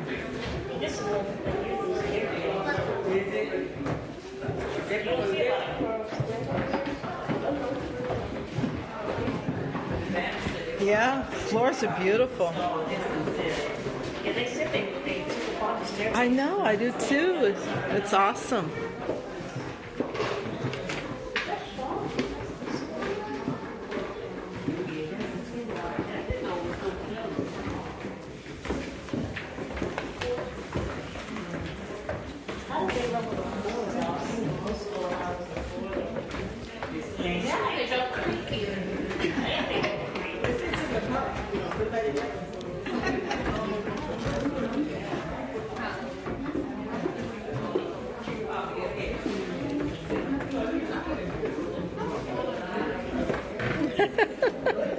It's not easy to get down.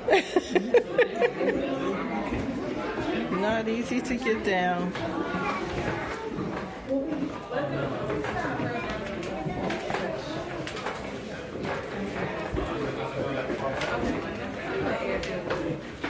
It does, doesn't it? Oh my God. She should have called the other bus and said, I know, but maybe she could still call the other bus. You know, what's another stop we have? Yeah, maybe we should make that request. I don't know. Oh my God. Yeah.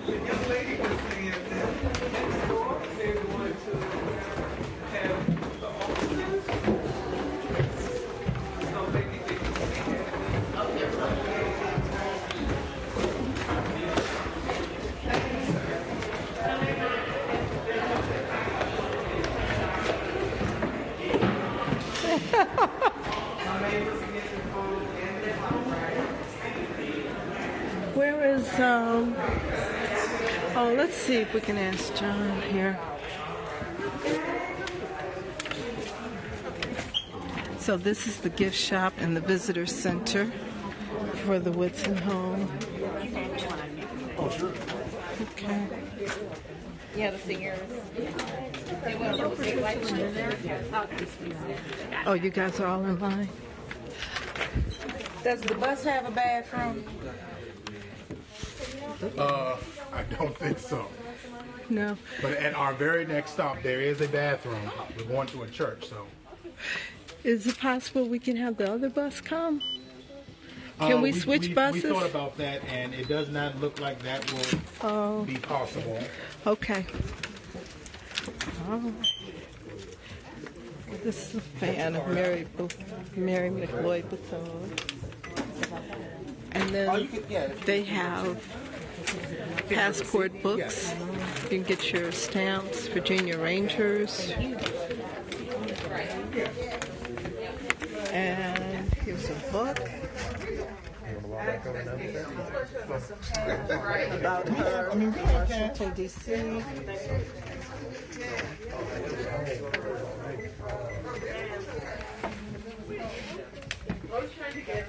And then they have Carter G. Woodson as well, so they were friends.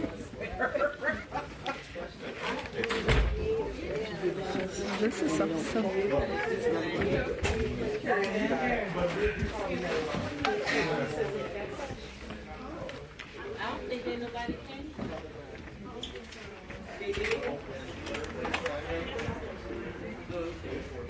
Okay.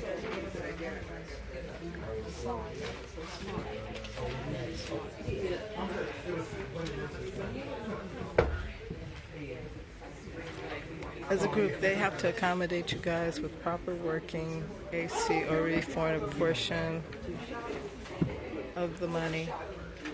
Well, we'll go back to the National Park Service. So, yeah.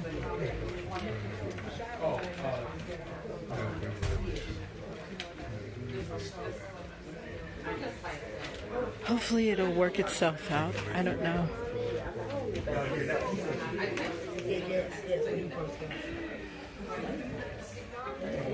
So our next stop is going to be Shiloh Baptist Church, and then Ashbury United Methodist Church, hopefully. We'll go there. The White House, the United States Capitol, Lincoln Park. Oh, they're going to do a reflaring. It can be 2 or 3 complaints. It has to be majority. What is the temperature? We're inside of, there's air conditioning in this. We're inside the Woodson National Historic Site. And this is air conditioned. This is fine. Yeah. It's completely air conditioned. So it's good. It's good. How are you? For a tour? Oh, you know there are different layers to the... Yeah, come on in. Talk to a ranger. You're welcome.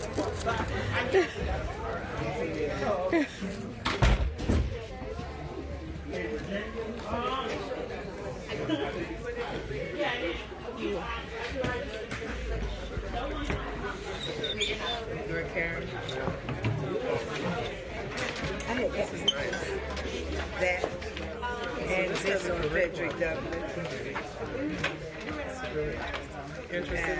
Wow, this is awesome to see this many people in this place. This is wonderful.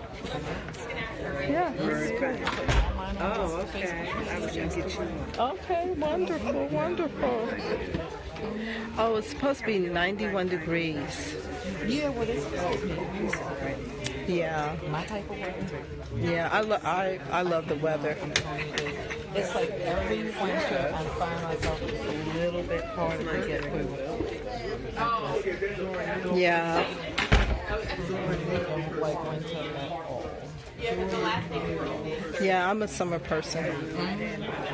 I'm a summer person. So that people can actually see how many people were actually. Mm-hmm. Did they bring the other one? I know they said wait. So just He said we can't get the other one. who wanted to come, but when they called. I don't know. I don't know if they're going to do another bus. On the bus. Oh.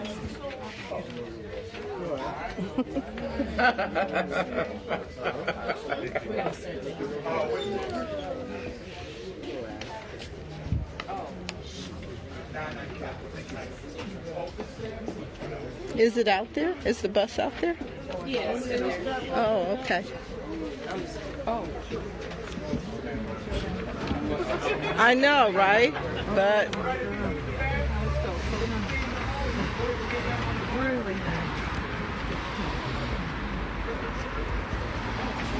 okay. was able to walk down and get a picture of the statue? Phyllis Wheatley and the park. Oh. It's just, the park is here and Wheatley is across the street. Yes.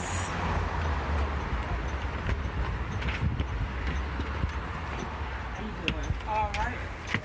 They're supposed to be bringing us the bus. Oh. They are? Oh, yes. Here at this location? Supposed to be. Oh, well then. I don't know how long before they'll get here. Oh, okay. It generally takes about 20 minutes for them to get here. 20 minutes? Yeah, and the next... oh, there's no air at all. Yeah. The bus not on. Oh, okay. I can't idle the bus. Oh, no. Then I get a $1,500 ticket. Oh, no. Okay. Okay. Well, hopefully the other bus will show up.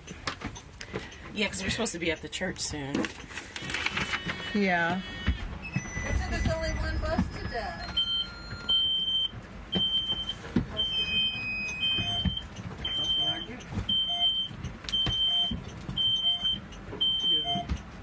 I'm wondering, since the church is not that far from here, maybe they can meet us at the church. Yeah. And we still can continue with the tour. Yeah, that would be good. The tour is free. This is a free tour by the National Park Service. And they're sending another bus. So, yeah.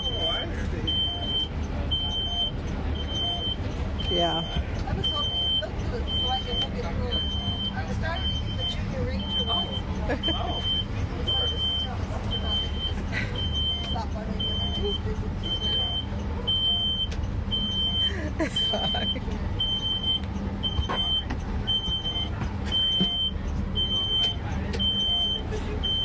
It's good to see so many people, though.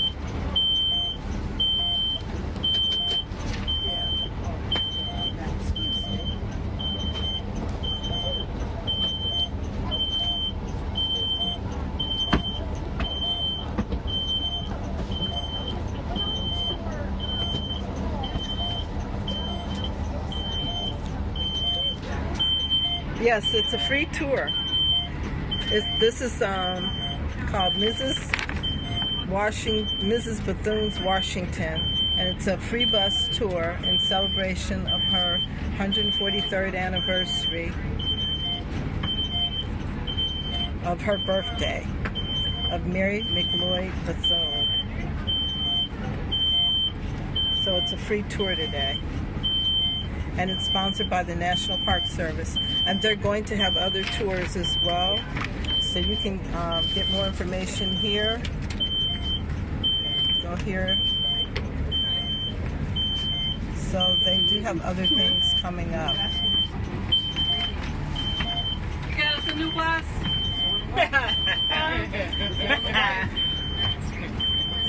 It's coming. Yeah. She said it's coming, so.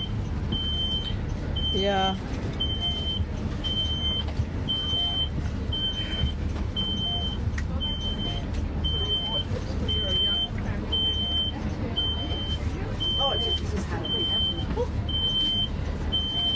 Yeah.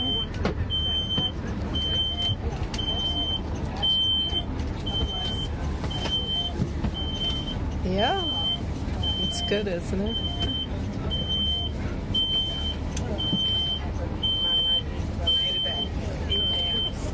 Mm-hmm.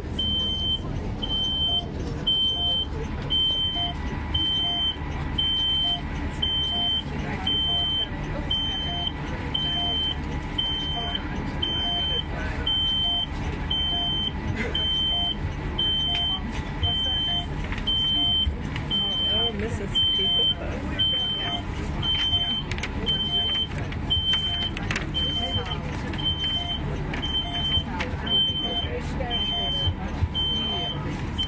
This is a bus tour for Mrs. Big. Hello, how are you doing? So we're doing a bus tour, and right now we're at the Carter G. Woodson home. So we're at this stop on the tour. Then we're going to Shiloh Baptist Church next. So you're welcome. Thanks for joining.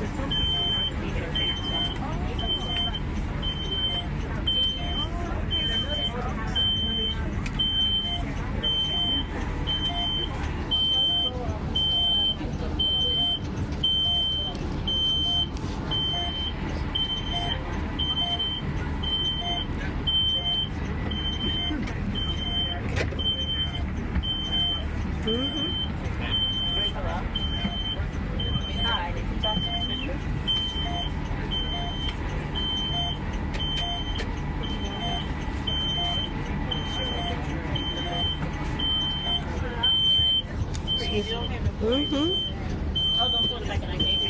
Say it again.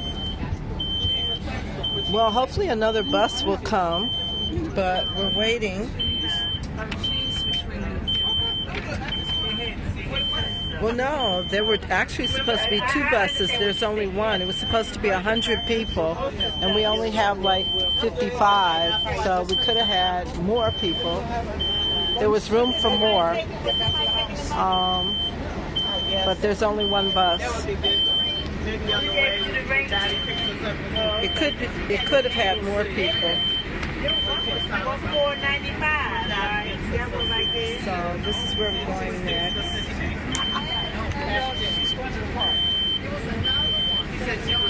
It wasn't what she thought. I know it was $4.99. Oh, that's okay. It actually feels like there's something circulating now, though. It's not too bad.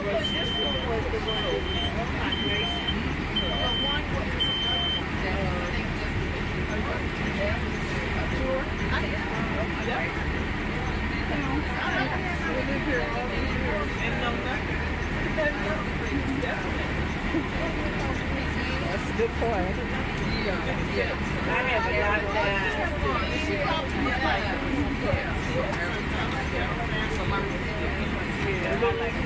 they all could have come.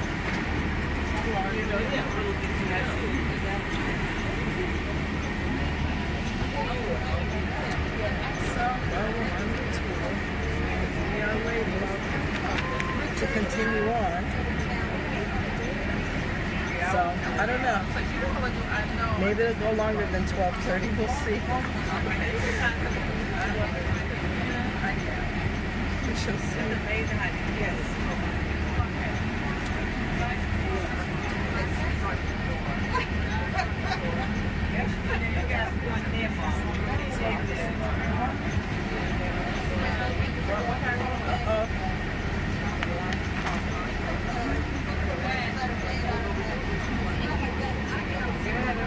Hola, mami, desde España. Hola. They're trying to go in the wrong door. They have to knock.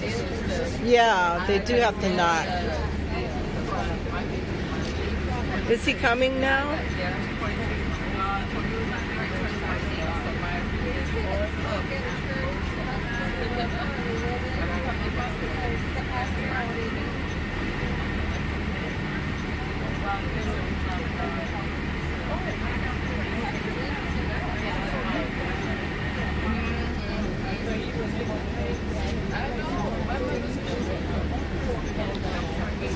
Sí, un poquito español.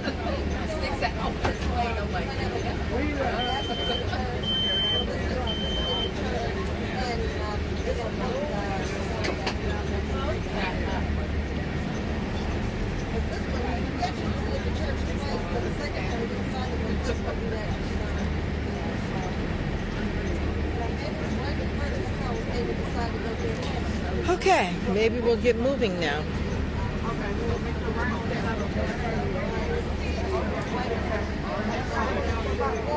So, oh, lo siento.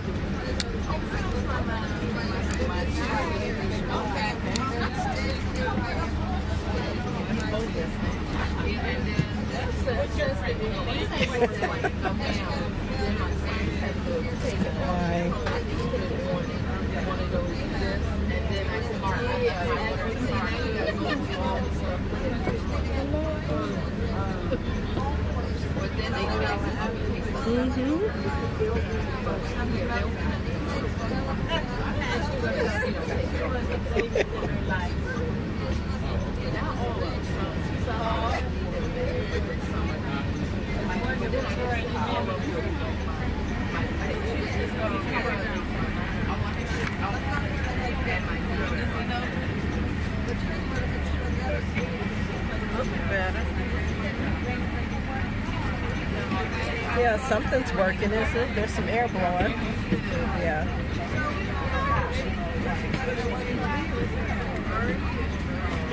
That's what I know her schedule, man. She don't feel the other one. Okay.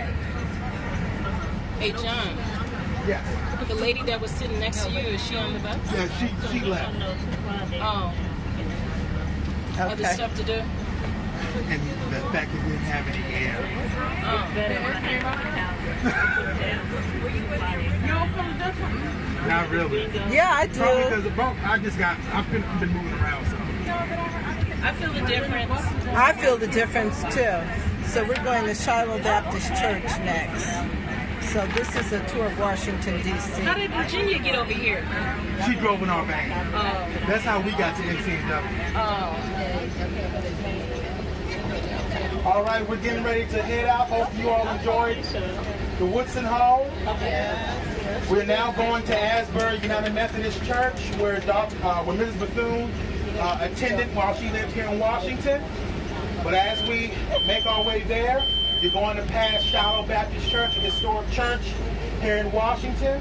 Dr. Woodson was a member of Shiloh. He was funeralized there. Mrs. Bethune would have attended there. Martin Luther King preached there. Marian Anderson had concerts there. So it's a well-known church here in the city. One of the largest congregations in terms of African Americans in the city. Here's their Family Life Center as well.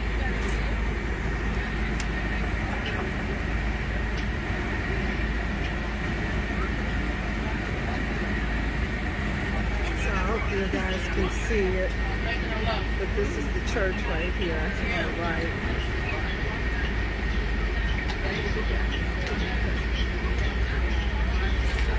So there it is.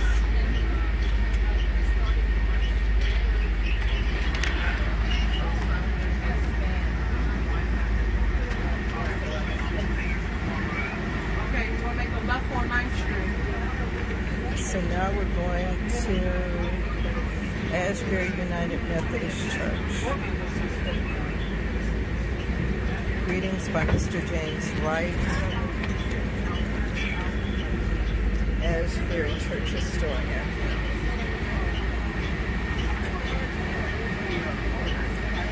They're saying to make it left on the K. Right on the K. Right, we're not there yet. Oh, okay. I'm sorry. I heard you say left. I was like, oh no. No, I'm talking to the driver who's coming with the bus for this change. Oh, okay, gotcha. My apologies. Okay.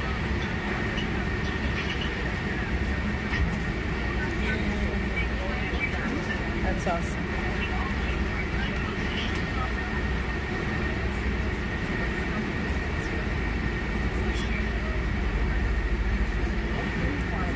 I'm sorry. Oh. I think I was wondering if the Living Center for somebody.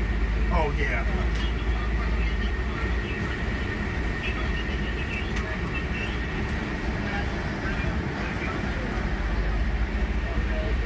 Where you at now, Cleo? No, I don't play the organ or the piano. Yes, it's hot here.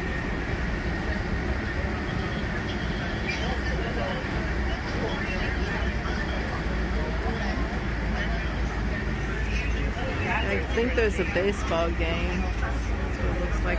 There's our bus. Oh, wonderful. Okay. All right. Yeah.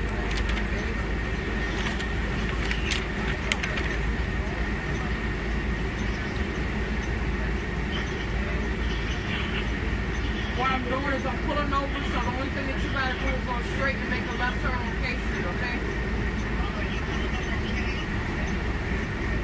No, I'm down here by 9th and L, by the convention center. So the only thing that I did was I made a local van for you. You switch, the only thing you'll have to do is pull straight out.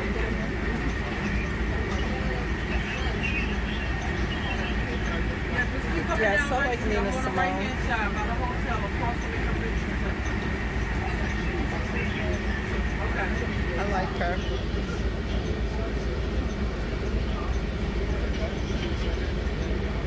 Ladies and gents, the bus should be directly behind us in about 30 seconds. That's good. Love her. Please grab all your belongings. I'll What's the time? I don't know. 8 a.m. for a new bus. That's right. I don't know what time it is. You tell me what time it is. Is it behind us? Yep. Okay.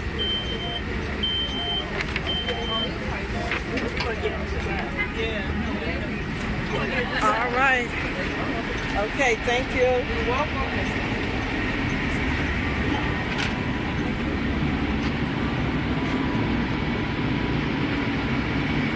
Okay.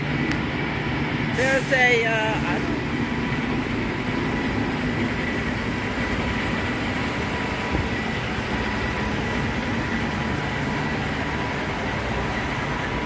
this bus? I guess it is.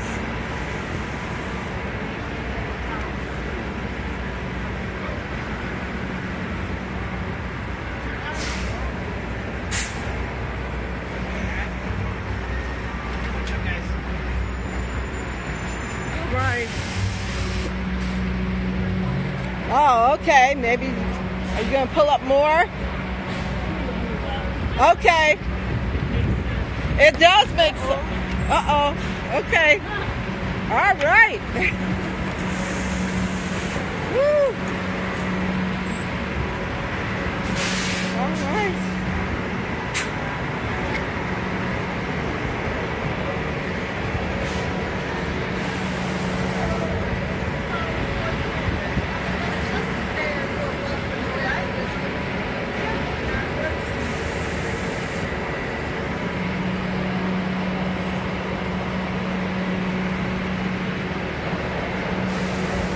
Can't get the door open for us?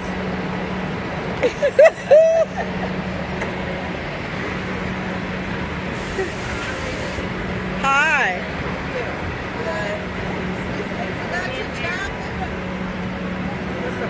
Oh, okay. Can we go ahead on it? Okay, just have to go ahead. Yes. Okay. You're welcome. All right. Oh, this is air conditioning. This is definitely some air. Different kind of seats. Okay. Well. Not bad. All right. Let me fix my skirt. I'm sorry. Okay, no problem.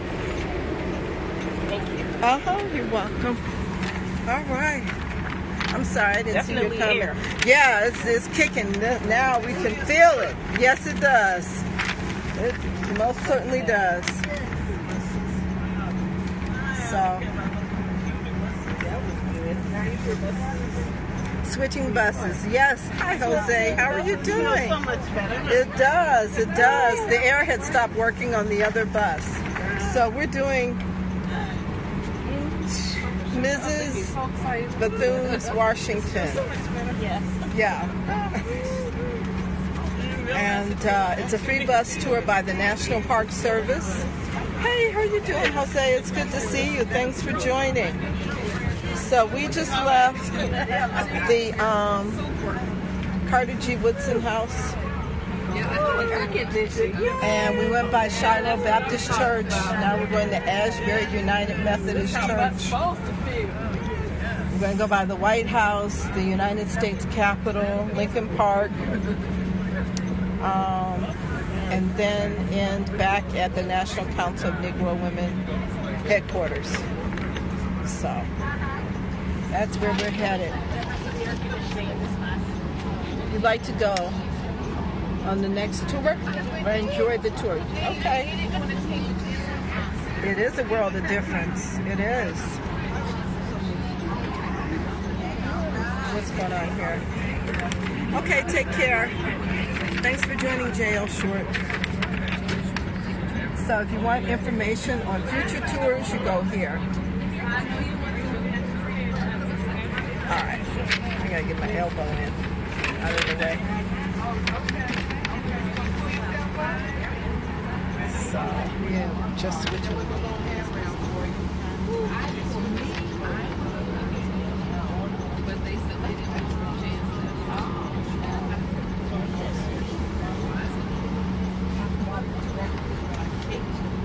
No spiral staircase. No, she She said no spiral staircase. Oh my goodness. Yeah, straight up is probably easier for senior citizens. Oh, is that a wreath? It is a wreath. Okay, so we're going to have a ceremony in her honor. This is awesome. This is awesome. Okay.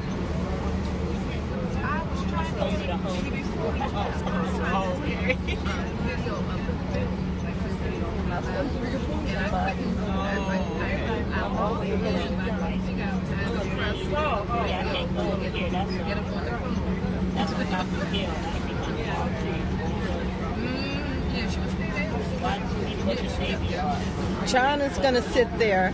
John's going to sit there. John is going to sit there.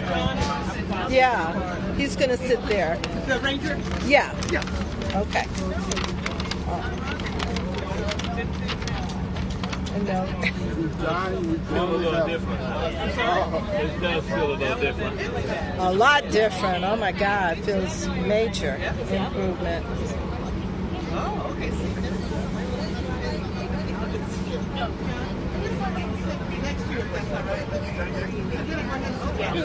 It's funny when she said she was coming with us. I thought we were getting a new driver.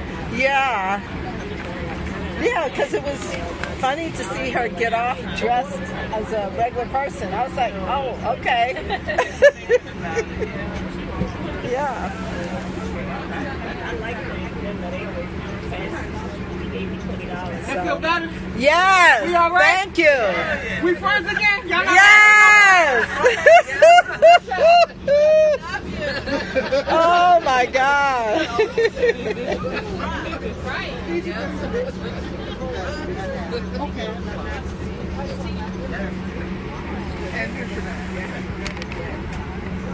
want to just put it down by that seat.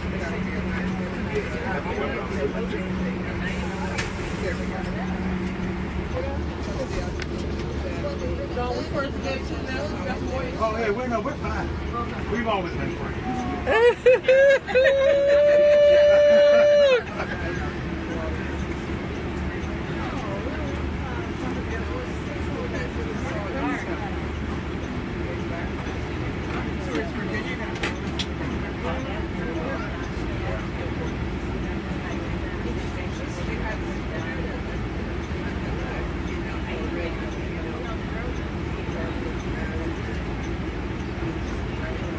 It is a nice tour. Very nice tour.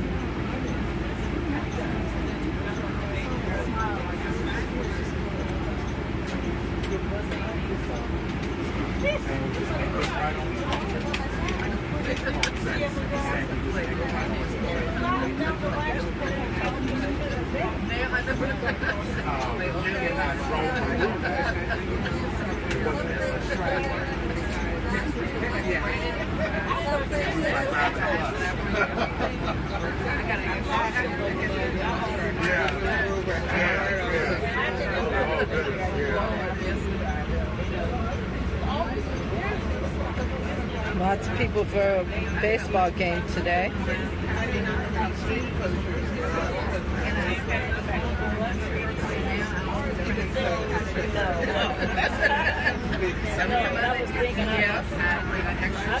Oh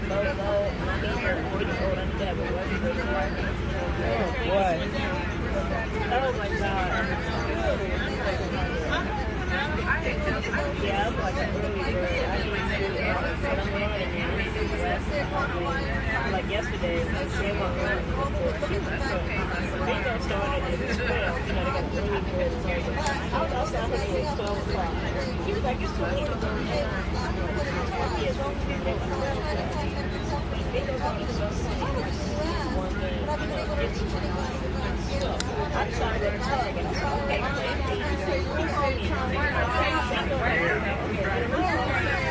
Okay, I'm not thinking, yes, let's go. They were supposed to go 4 hours to take it to those people. That's fine. They take the second day in the house all day. I need to go home and do this. Yeah. That's it. And it was funny because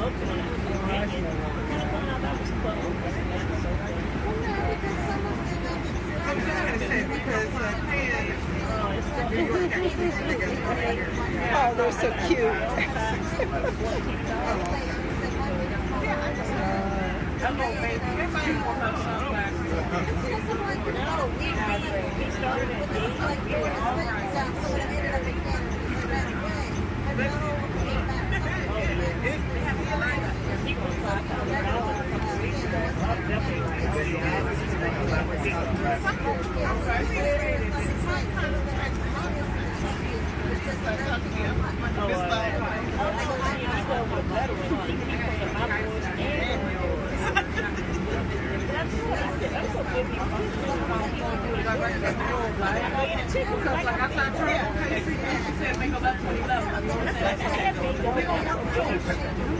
Yeah, I see that you're great. Oh, okay.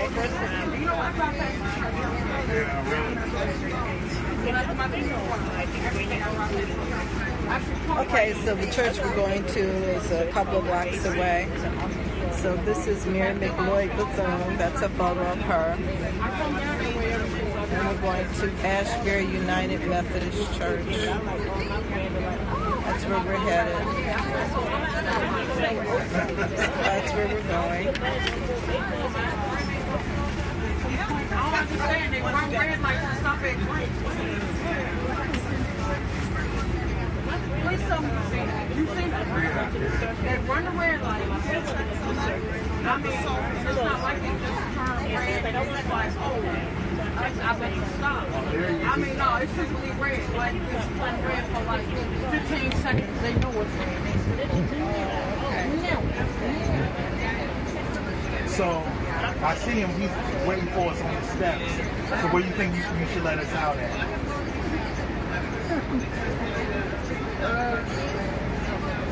I can let you know when I turn. Yeah, that's fine. Okay.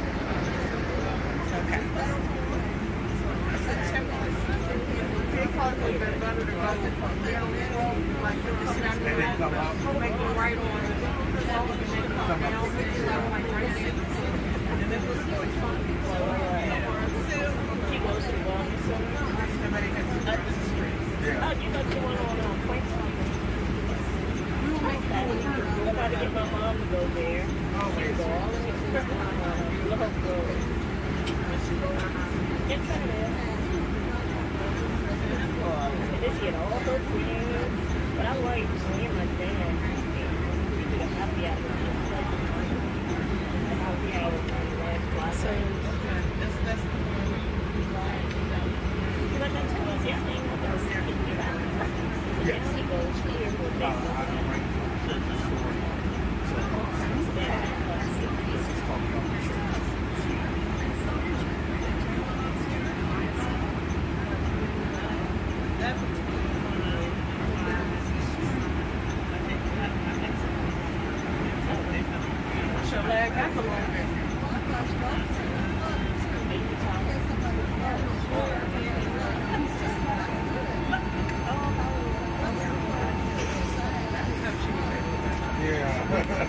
I didn't know she had a camera. No, the other bus doesn't have one. Oh, okay. This one does, but that one didn't. And then the bus that I drive on a regular basis don't have one either. Oh, wow. Okay. Are we getting out here? Yes.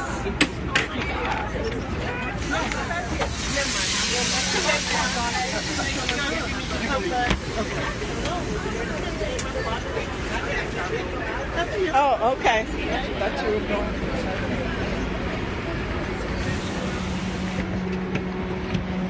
Okay.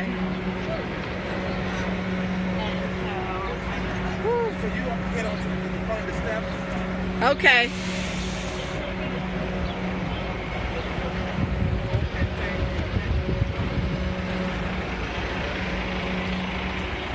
Civil War to civil rights.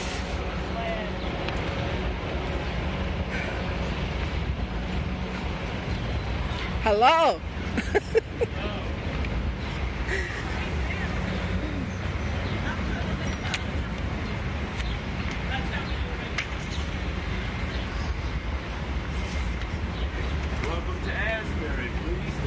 in the sanctuary. Oh, okay. Thank you. Yes. Nice to finally meet you. Oh, wow.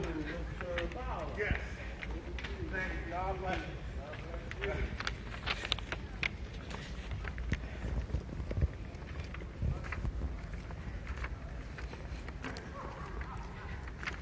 Okay. I don't know, but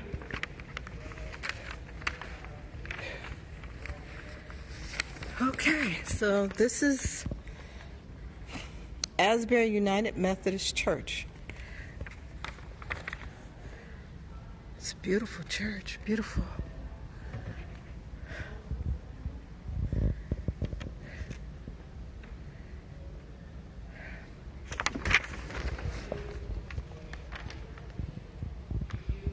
There's the balcony.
We are affiliated. We have a senior center in Shaw.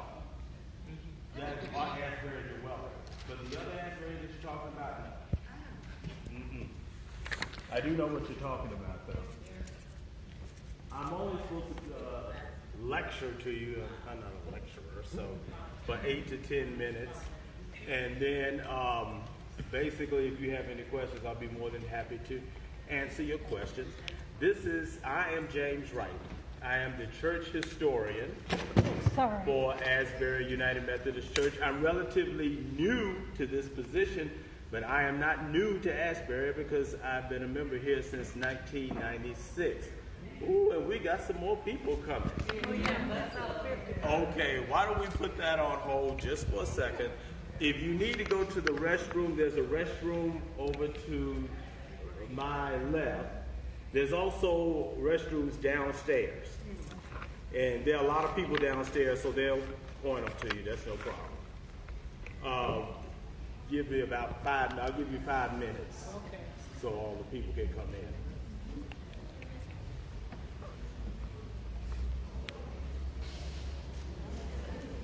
Beautiful church. It is a beautiful church. It's very large. To those of you coming in, my name is James Wright. I'm the church historian here for Asbury. If you need to go to the restroom, there's one right over to the left, and there are some downstairs. There are a lot of people downstairs, so they can point them out to you.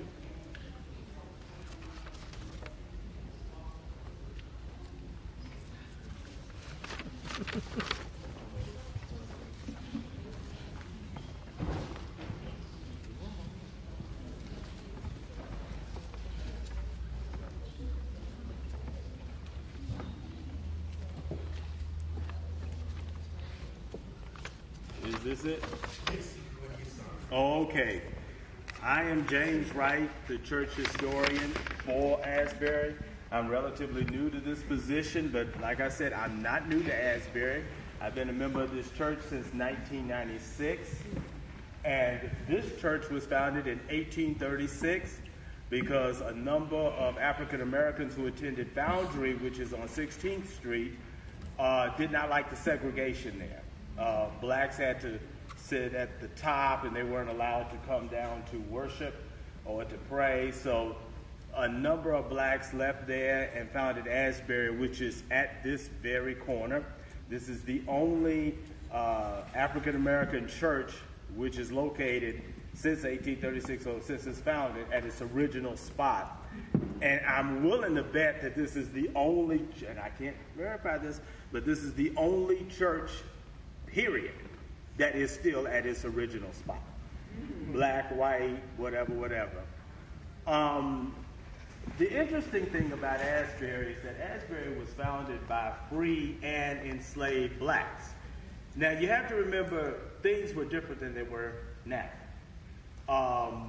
The District of Columbia slavery was legal at that time in 1836 in the District of Columbia, but you had a huge free population.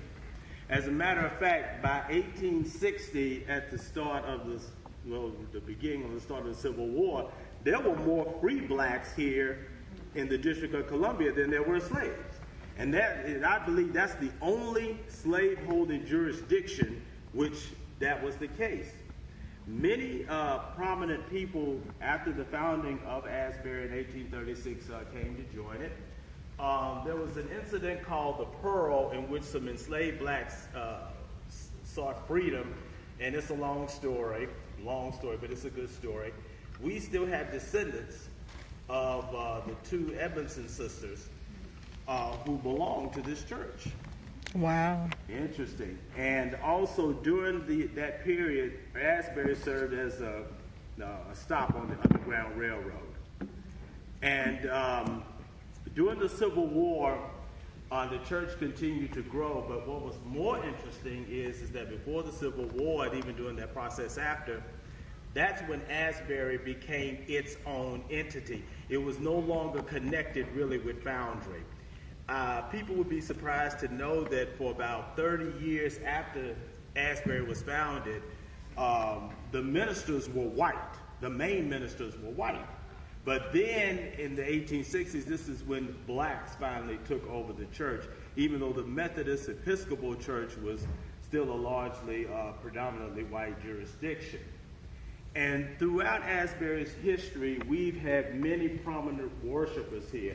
Frederick Douglass worshiped here. Now, he didn't join the church, but he did worship here.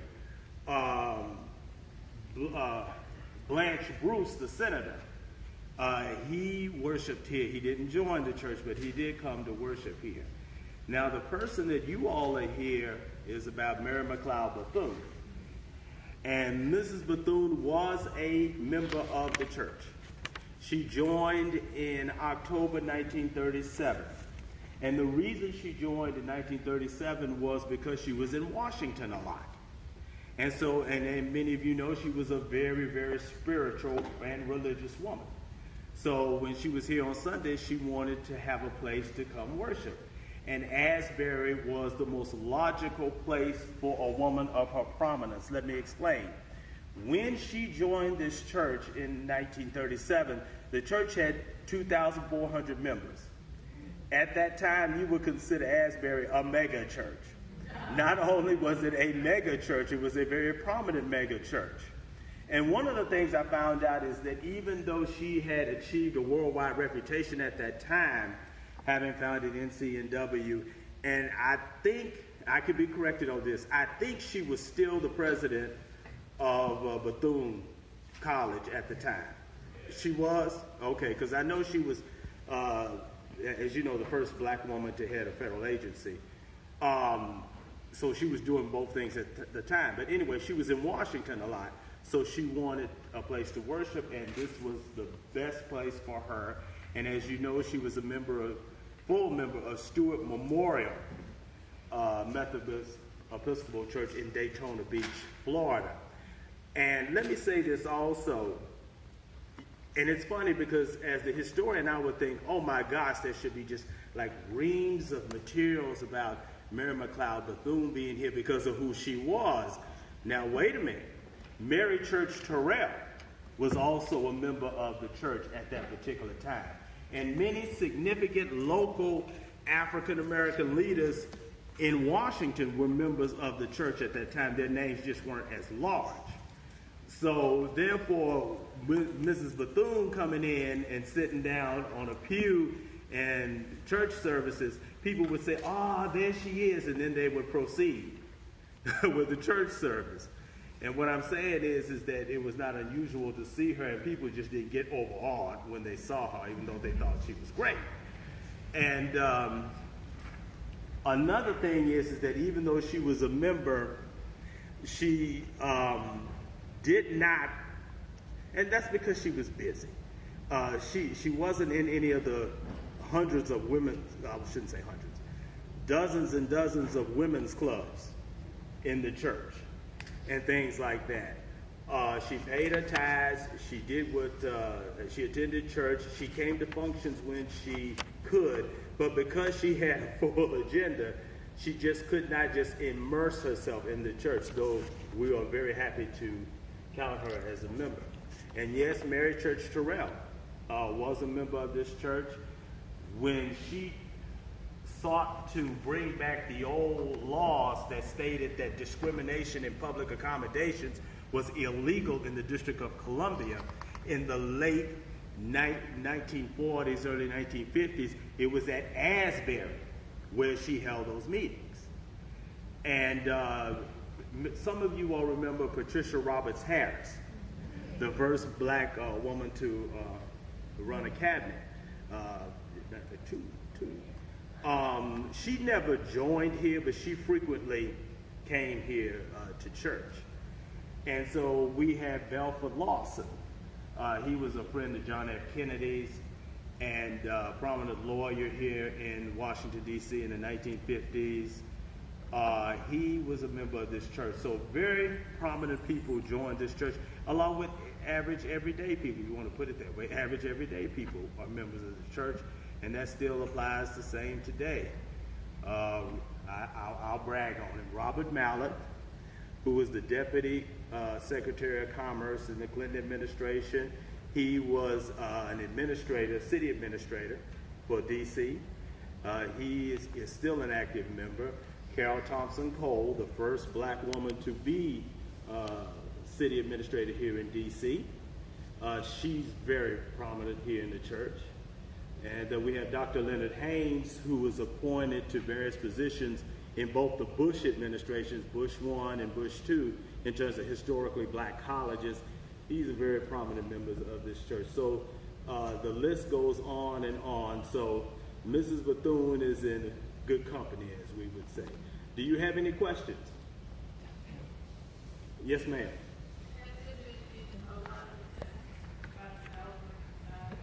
Yes. Even to this day, we get letters from developers wanting to buy this church. And we've gotten some very lofty offers. And I don't think that's going to happen. This church is not going anywhere. And as many of you know, off the record, I'm a journalist, so I can say off the record, there's an attempt to get black churches to leave Washington because they're located in very commercially viable real estate areas. And I don't know about any other church, but this church is going to stay here. Thank you. Thank you. Thank you. Do you have any other questions? Yes, ma'am.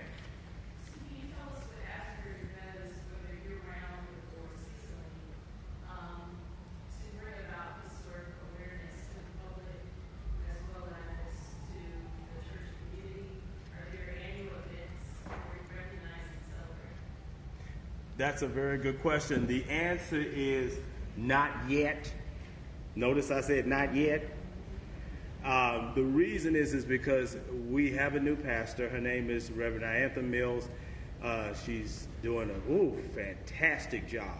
And one of the things that we're talking about is bringing back historic Asbury, talking about the role of this church in Washington, D.C., and this is one of the reasons why I am historian, because I will be working with her in order to get Washington, D.C. to come back into this church and recognize its historic role and making sure that we will continue to chronicle the history that takes place. And so the answer to your question is not no. It's just not yet, but we're working on that. Any other questions?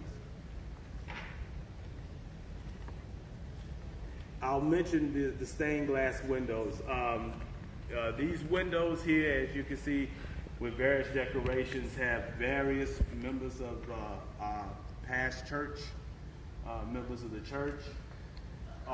The Lawsons is up there. The one I talked about, Belford Lawson, the prominent D.C. lawyer in the 50s, his is up there.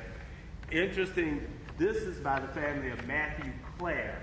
Matthew Clare came to this church in 1900, and he was one of the leading figures in the Black Methodist Episcopal Church, even though it was segregated. And he was a minister here for about 10 years, but he laid the groundwork in terms of what Asbury would be, and he was known as Bishop Matthew Clare. As a matter of fact, Bishop Matthew Clare and Reverend Robert Moulton Williams, outside of that historical marker there, you'll see pictures of both of them. We have time for one more question. Let's have two, sir, Mr. Fowler, because that young lady back there has a question. Let me get the... Yes, ma'am. Asbury has had, do not hold me to this number, because I can't give you an exact number. I can give you a good ballpark figure. Asbury has had about 20 plus pastors. Now, the reason I answered your question that way is because we're talking about the black pastors. Remember when Asbury was founded, white pastors pastored the church because of the traditions and mores of the Methodist Church at that time and the segregation here in the city, that sort of thing. But 20 plus. Yes. The average service would be about 10 years. Now, it's interesting, Reverend Robert Moulton Williams, he has the longest tenure of 24 years. He came here in 1931, and he left here in the middle of 1950s, and then a man named Reverend Foy took over, and he had about 10 years. Mm-hmm. And the young lady in the back.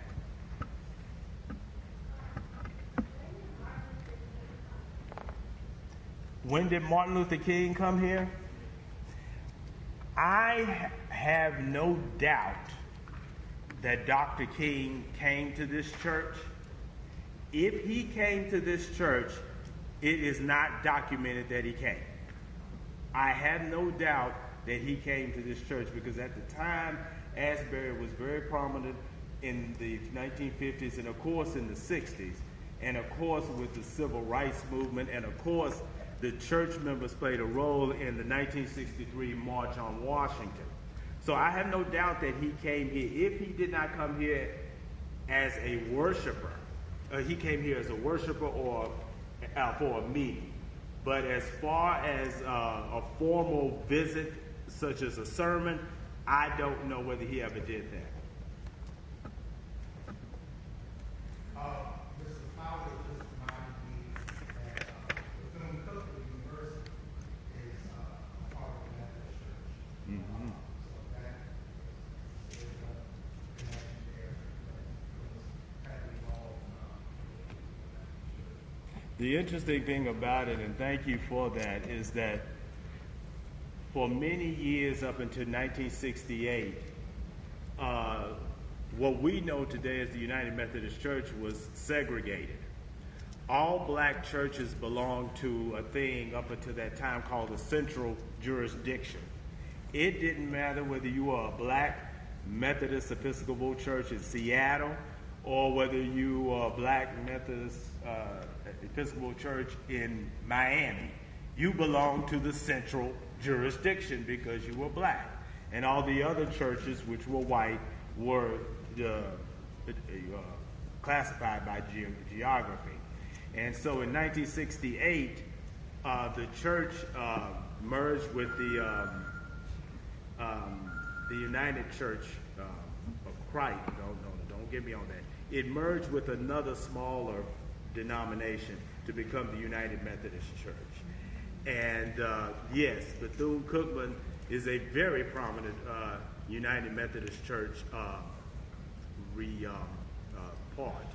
Also, it was Asbury that helped start the first black college Wesleyan Foundation, the Wesley Foundation at Howard University. And that was done in 1936 by Reverend Robert Williams. I'm not sure.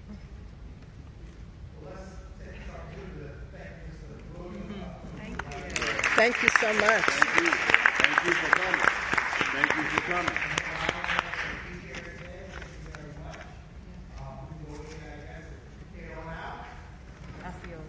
Okay. Thank you so much. Thank you. Thank you, sir. Thank you. Thank you for coming.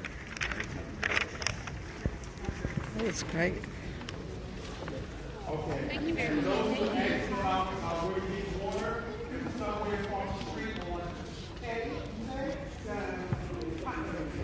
Hot Belly's on K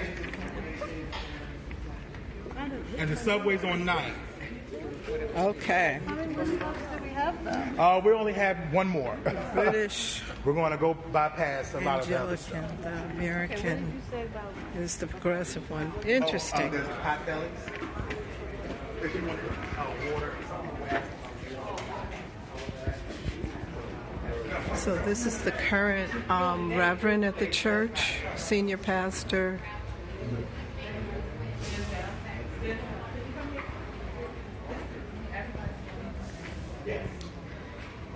George Washington Carver. Why is there a statue of George Washington Carver? Was he a member? Was George Washington Carver a member? Is that why there's a statue of him? I'm not sure. Why is there a statue, a bust of George Washington Carver? George Washington Carver visited the church in the 1940s. Oh. And remember, at that time, George Washington Carver was like a rock star. Yeah. And that was such a visit that they actually created a bus for him to be here. Oh, wow. That's amazing. Okay, thank you. What made him such a rock star? Well, you know, he was the Peanut Man. Right. I understand that, but Yeah. peanuts are not really. Oh, but see, there's a whole lot. There's a whole lot to him. He was, black and white people revered George Washington Carver. Yes. I know he had. I understand the great mind. So it wasn't just the peanuts. It was more. Yes. To it. It was the research and the impact on America. Yes. Okay. All right. Yes. Okay, all right. Everybody loved that man. Yes, everybody. And where is his bus from? That's his bus right over there. Let's see what this one is. Oh, that's Jesus Brotherhood. Well, that's interesting. Okay. All right.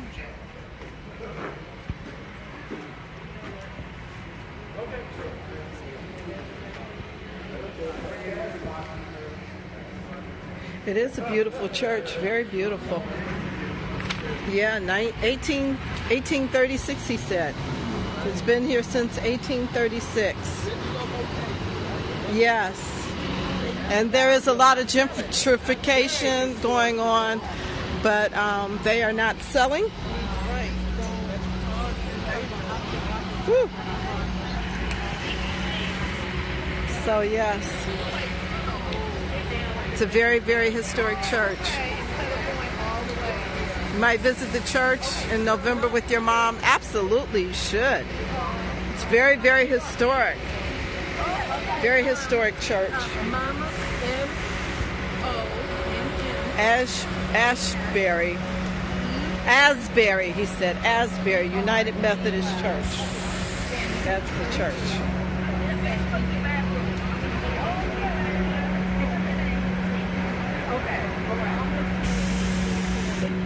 Oh, there's a youth hostel across the street. That's interesting. So we're gonna get up here. Okay. All right. I'm sorry. sorry. Yes, they should keep that rich history. Yes. Oh, wow. He said one more stop, so I guess Lincoln Park is the last stop. So this is what we've done so far. Mrs. Bethune's Washington.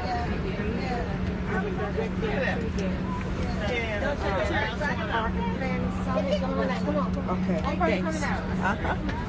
You okay? Yeah. Okay. Okay, because she left. Yeah, already. She said she had something else to do. Okay.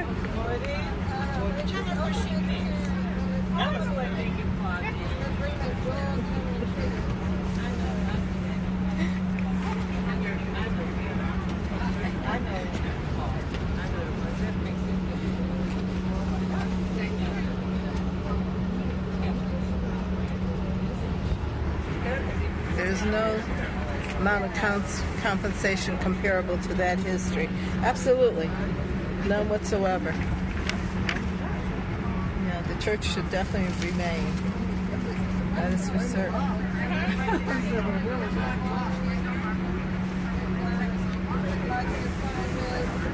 Did you already know the history of the church? Of this church? Uh-huh. Not entirely, no. Yeah. They really should do tours. Yeah, they should. It's a beautiful church. Yeah. So.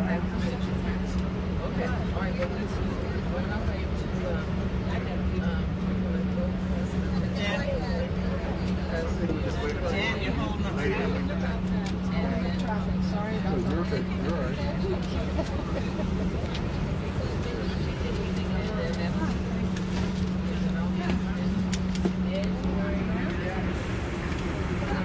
So from here we go to Lincoln Park.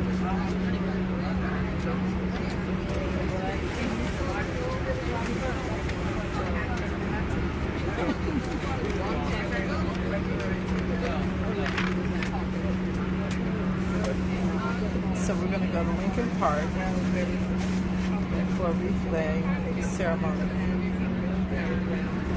honor of Mary McLeod. Yes. Straight to Lincoln Park. Straight to Lincoln Park, yes.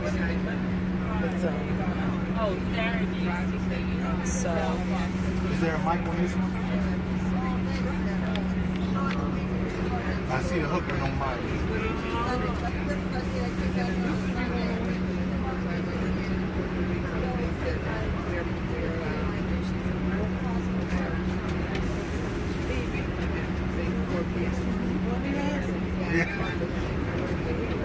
Yeah. So everyone, we're going straight to Lincoln Park from here. Hey, Robert. Yeah, it's about. Thanks for sharing. We're going straight to Lincoln Park. Sounds good. So we had to bypass a few of the stops due to time and, changing of the bus. So, but hopefully everyone has enjoyed everything so far. We're at 11th and K Street. So, what you mean to the Capitol building? This is called the Downtown Heritage Trail. You see that sign? Civil Sports, Civil Rights. If you wanted to. So, and that. What area is this? John, what area is this? It's going to be Mount Vernon, like Mount Vernon Square? That is Back? it's close by. Okay. Near Mount Vernon Square. Okay, yeah, I know I can see right. Okay. It is a pretty area. Just go straight down Massachusetts. Around United going down Massachusetts. Yeah, because we're going to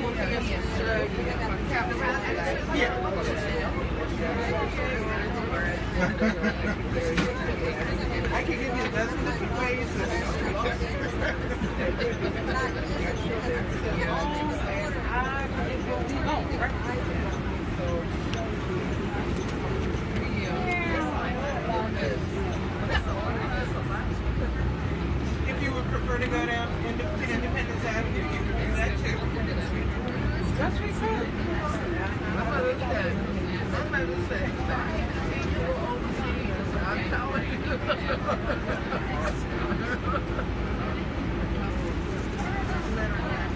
I can take Pennsylvania. Sorry? Don't eat the airplane food.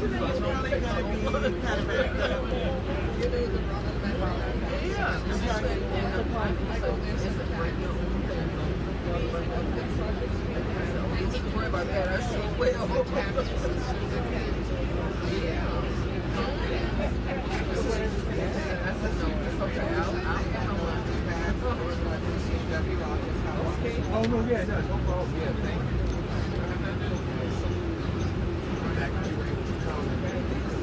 Not only partake, but assist. Oh, thank you for sharing. Thanks, Mike.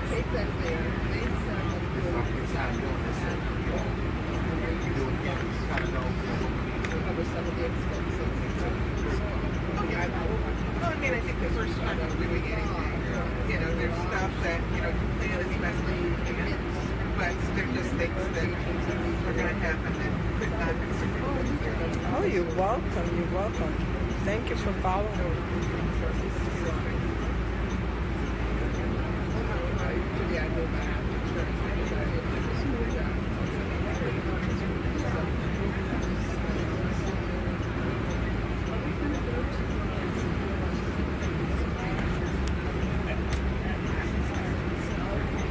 I want the other bus back.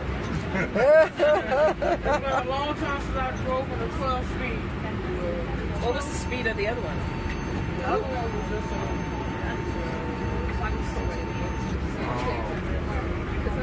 the turn ratio was different.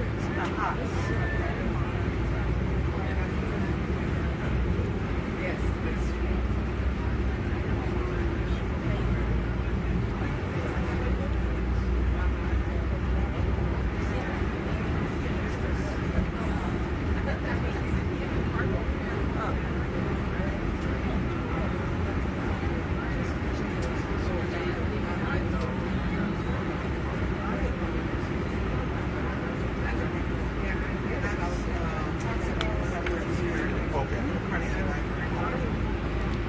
Oh, that's the Carnegie Library?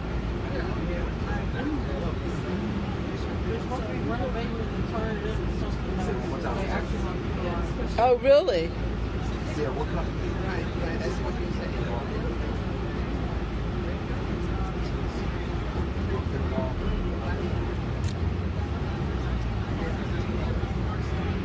Yes, yeah, we're coming down, yeah. Okay. So they're renovating the library. We don't know what it's going to be. But yeah. The library. Oh, that's the library.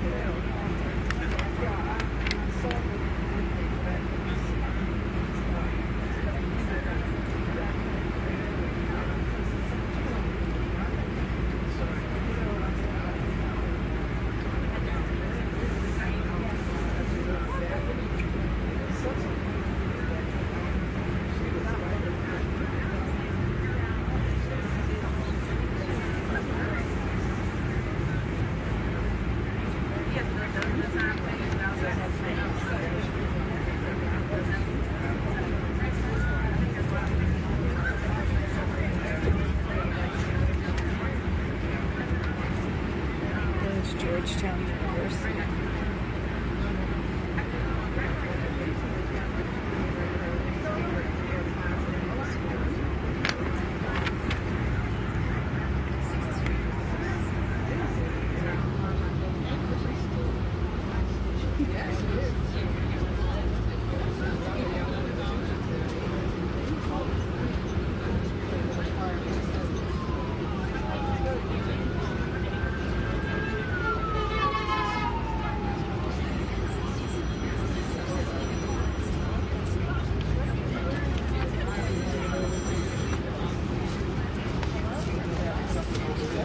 What is that? That's the record.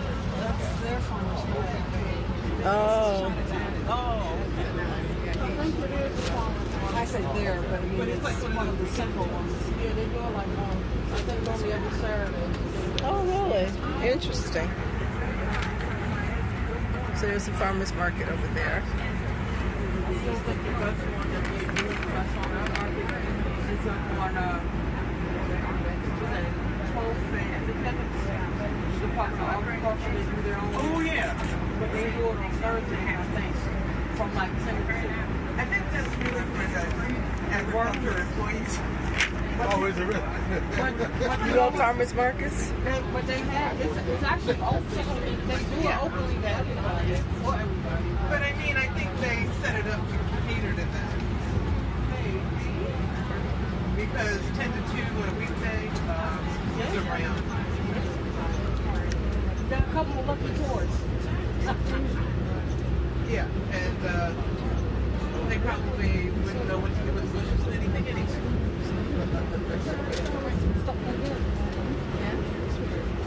I think my favorite part will be, well, they finished back to the house. We go to 395. you know when they're visiting, it's never, they don't ever say please go home. Everything is back to the house.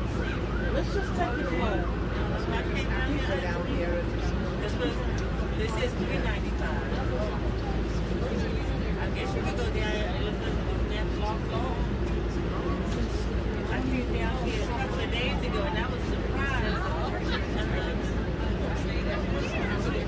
Remember we had to turn right down here to get down there, then you could go down here and it goes around.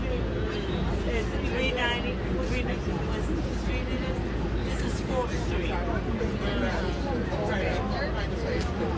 Yeah, you could go down there instead of going down here. Which is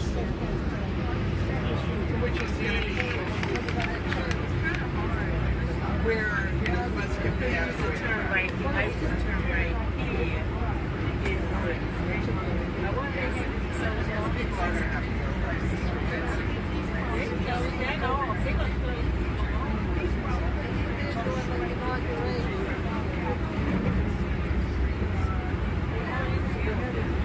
So stay on mask, right? Stay on mask, go around Columbus Circle by Union Station.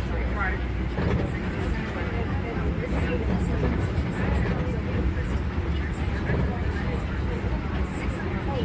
Isn't that park like right there, like in the center by C Street and East Capitol? Yeah, it's East Capitol on either side, and then I left home just one day. On the other one. So literally, Massachusetts Avenue is going to take me straight to the I'm trying to picture it in my brain. I swear I can't. You see?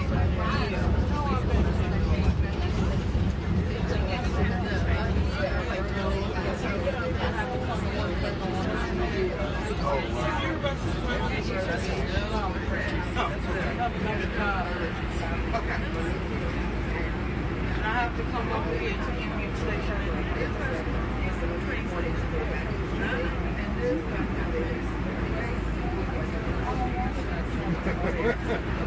I can't help you with that.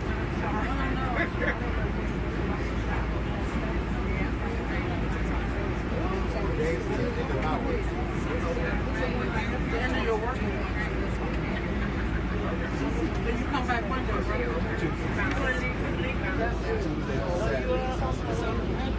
Oh, you can get the bus there. Good for you. That's good. You don't have to go over back there.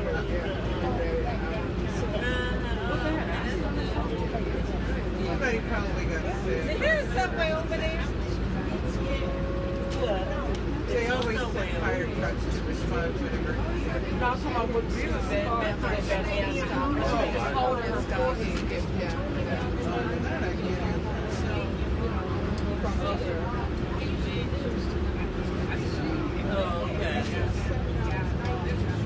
Okay. That's still a little ways from the park, though. Yeah. No. Okay, just follow the lanes around.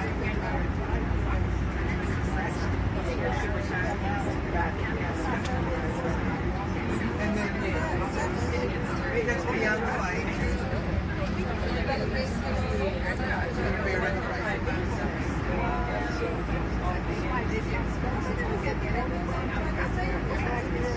Have you ever taken a tour with Big Bus? Big Bus? My sister-in-law's family is in College Park, Maryland. Oh, wow. That's awesome. I know where that is. I'll be right back there. That's awesome. So you need to come to DC and do this tour then, and visit your sister-in-law's family. This is called Mrs. Bethune's Washington, and it's in honor of her 143rd birthday. Yeah. And this is the website where you can go to get the information about upcoming tours. So definitely.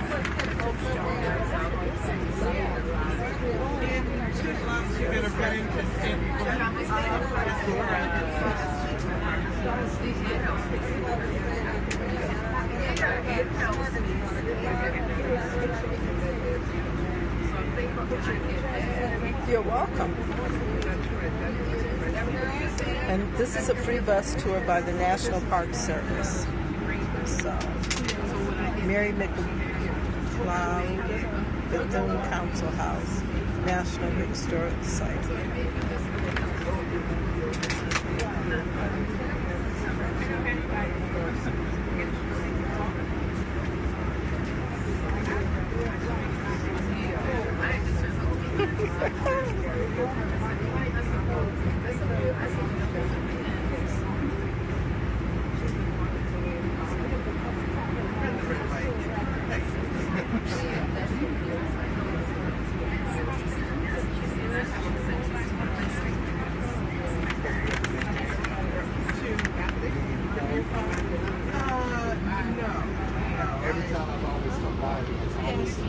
So we're on our way to Lincoln Park for the wreath laying ceremony. It's either tourist or sister friends. There's another school I was thinking. So that's where we're headed now. Oh yeah. Another one that tends to have, I guess, a lot of business, especially around St. Patrick's Day. There's an Irish pub down there. Oh yeah.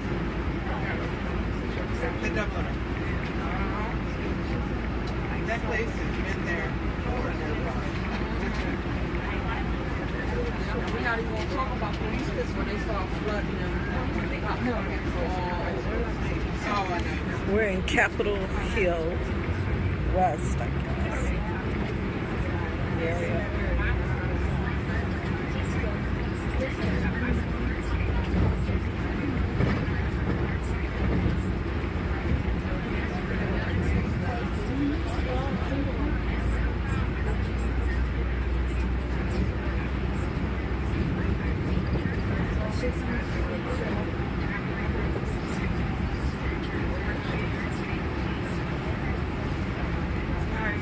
And then just left around the park. This is the park right here. Isn't that the one? And then getting your eyeliner.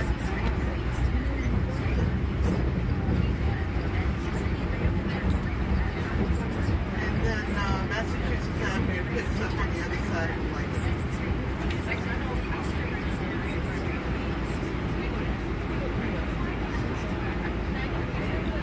Oh wow, they're turning that church into condos. Oh really? Yeah, it says luxury 3-level condos on the side. They got that church. That's what they did in Boston. They turned a lot of churches into condos. Wow. Yeah.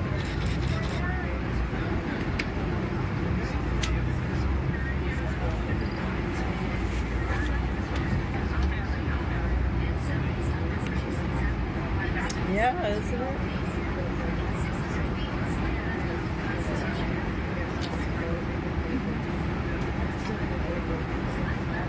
And you see that red light? Looks like it's in the middle of the road. It just turned green. That's Lincoln Park. Okay. Yep, I drive past it every day. I see a lot of people walking their dogs and stuff. And then there is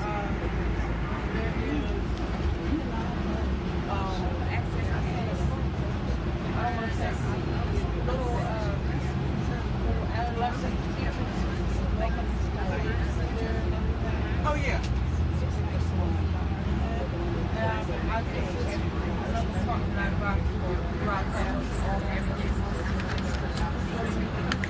this is Lincoln Park coming up. Oh, maybe it's straight.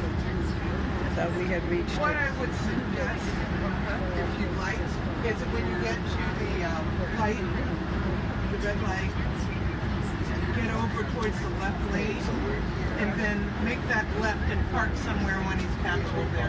Okay. Because at least there'll be a place where you can kind of be without blocking traffic.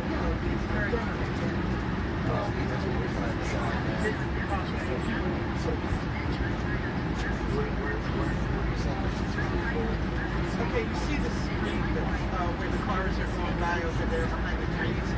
That's East Capitol Street that was saying you might be able to find something but there's a bus stop over there. Okay. So you could potentially be in the bus stop. Okay. But Missy Bethune is at the far end of the park. Okay. All right. All right.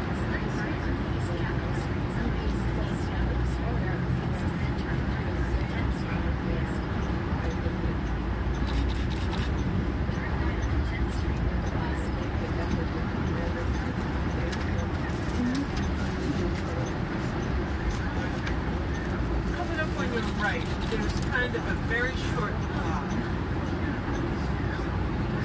That would be a good place for you to park. That's exactly where I was planning on going. You're a genius. The car is trying to get in the way. They don't. They still stop for right in the middle of the street. Stop that though.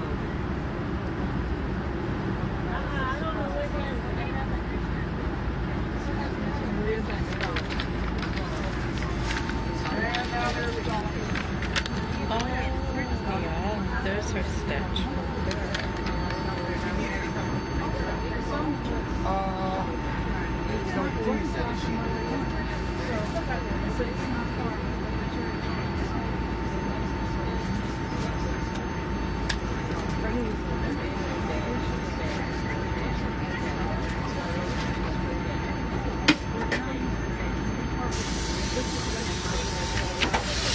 All right, everyone, we're going to get off and head into the park.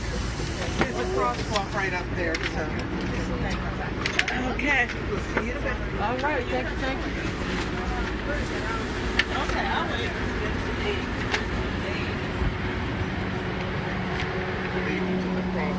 Sure. Well, I don't know where she was going to park.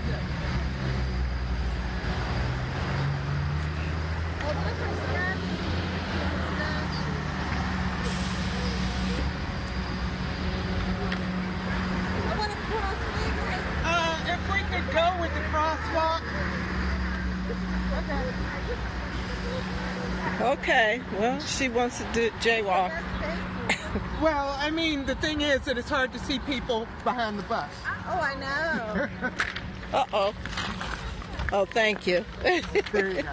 Thanks so much. Yeah, this is the safe way. Well, this is, listen, oh, yeah, This is the safe way to do it. Okay, yeah. Yeah, the same can see us too. We're in a crosswalk, so we should be fine. But they don't know. I guess they don't know they're supposed to stop. Uh-oh. Sorry. It's okay. Yeah, we saw Liam in the pool. That was pretty cool. Okay, so we are finally at Lincoln Park, where her statue is.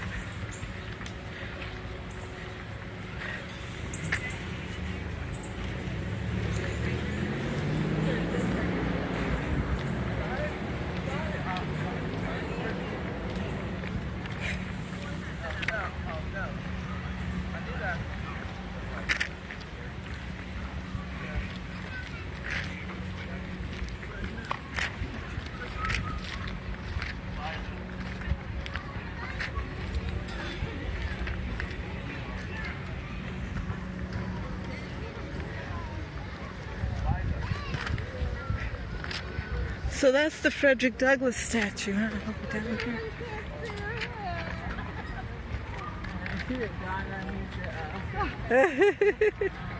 Well, it's some shade. Well, I never thought about that part. That's Lincoln. That's what we had.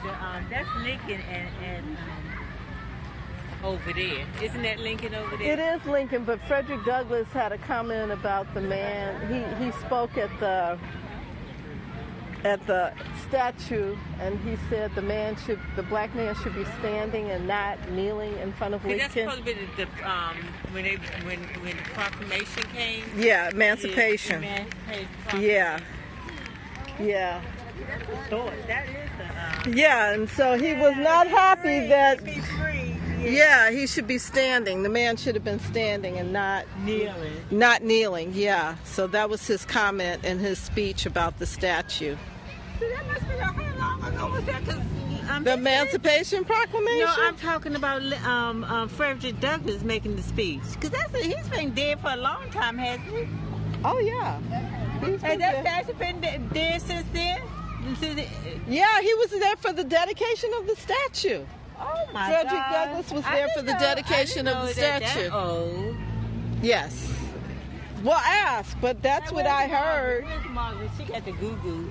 She got the phone. Well, you can ask the Tara. Well, maybe Tara knows. She's a park ranger. So this is Mary McLeod Bethune's statue. Go ahead. You're fine. Oh.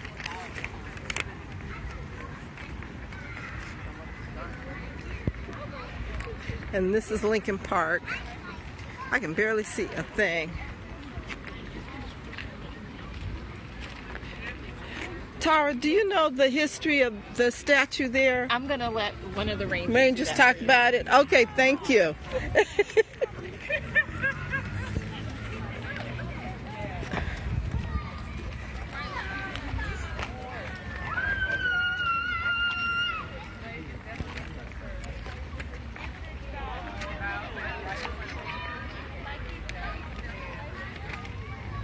Oh, there it says.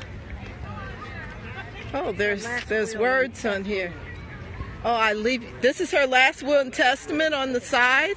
I leave you love, I leave you hope, I leave you the challenge of developing confidence in one another. I leave you a thirst for education. I leave you a respect for the use of power. Leave you faith. Leave you racial dignity. Well, we need to bring Wes number 45 here to see that one. I leave you also a desire to live harmoniously with your fellow man. Absolutely. These are some powerful words she left. Leave you finally a responsibility to our young people. Mary McLeod Bethune.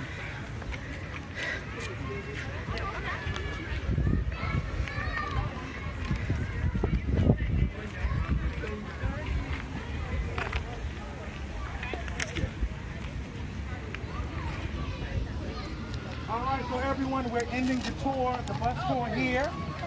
Got everybody's attention? We're ending the bus tour here at the Mary McLeod Bethune Memorial here in Lincoln Park. We manage Lincoln Park. We manage actually several parks here on Capitol Hill. Lincoln Park, I guess, is considered to be the most popular because of the statues here in the park. On the other end, you have the Emancipation Group statue or memorial that was erected in 1877, and the statue was paid for by freed emancipated slaves. They paid for that statue. Frederick Douglass spoke at the dedication ceremony. July 10, 1974, National Council of Negro Women erected this memorial to Mary McLeod Bethune, placed here in Lincoln Park. It is the first statue to honor an African American and to honor a woman in the nation's capital on federal land. So that's very historic. Yes. What was the year then? 1974. So on the anniversary of her 99th birthday.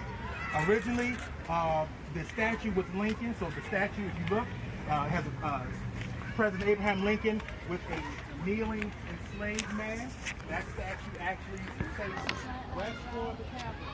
When they put Mrs. Bethune statue here, July 10th, 1974, they turned the statue around so it could face Mary McLeod. So that's very significant. Mrs. Bethune was born July 10th, 1875, 15 to 17 children. Her parents had been born enslaved. She's the first of her parents' children to be born free. And the fact that she overcame all of that. Wow. And to have her own statue in the nation's capital, across from the president of, one of the presidents of the United States, who, freed, he issued the Emancipation Proclamation, freeing her parents, her brothers and sisters. So that's very significant. Every year since 1974, the National Council of Negro Women, as well as the National Park Service, have held celebrations honoring Mrs. Bethune's birthday every year. This is the first time we haven't done it here in the park, but we thought it fitting that we end the bus tour here in front of the statue. Yes, yes, yes. So I want to take, yes, questions? Does anyone have questions? The Lincoln statue, Abraham Lincoln statue, that's 1877. Oh, yes, excuse me, Robert Burke. Robert Burke, he sculptured, he did a bust of Robert Kennedy, John F. Kennedy, who else did he? Einstein, yes. So well-known sculptor. Yeah, I can see that. John, did you talk about how long it took? Thank you. NCW started working on this in the mid-1950s. All right, so it took about 15 years for the Park Service, before Congress to allow the National Council of Negro Women to erect the statue. All right. So she is passing her legacy. Mrs. Bethune's most popular, I guess, writing or work is her legacy, the last will and testament, and in this sculpture, handing her legacy, the last will and testament to black boys, black girls. And the headings of each stanza, if you will, of her legacy are around the base of the statue. Any other questions? Comments? The Lincoln statue, what's the controversy? Why, if they were free, so is they saying that Lincoln is freeing them, or is it after they were free? Well, many people have different opinions of the statue. Okay. I guess it's controversial to some because they have, someone kneeling at, at Lincoln's feet. Yeah. So you have different interpretations. Okay. Yes. It was out about what? Yeah, but sure, yes. I mean, if he's free, he should be. Again, there's a lot of conversation. We enjoy that conversation. We even last year had, or this year, in honor of Douglas's birthday, we had a big celebration here at the park to have that type of dialogue as far as the controversy of the statue and what the statue meant. Because Douglas, as John mentioned, did speak about it at his dedication of the statue. I invoke you to read that speech of Douglas's because Douglas was here on that day when this statue was dedicated, and he felt like it was very ironic that we have the statue to Lincoln here in Chicago. So if you look at Douglas's speech here at the dedication, Douglas touches on it. So it's a real, even back then, it was still a lot of conversation about the statue. So what is the official name of the statue? Across from us? The Emancipation. Oh, thank you. Any other questions? One of our writers would like to take a picture of everybody in front of the memorial, Bethune's memorial. So I think it's. If anyone wants to give the picture. So can we get everyone together over here? Yeah, that's a good question. That's an excellent Are we question. going Right now, it's after probably for John. Oh no, let me turn this back around. Oh, a little too close.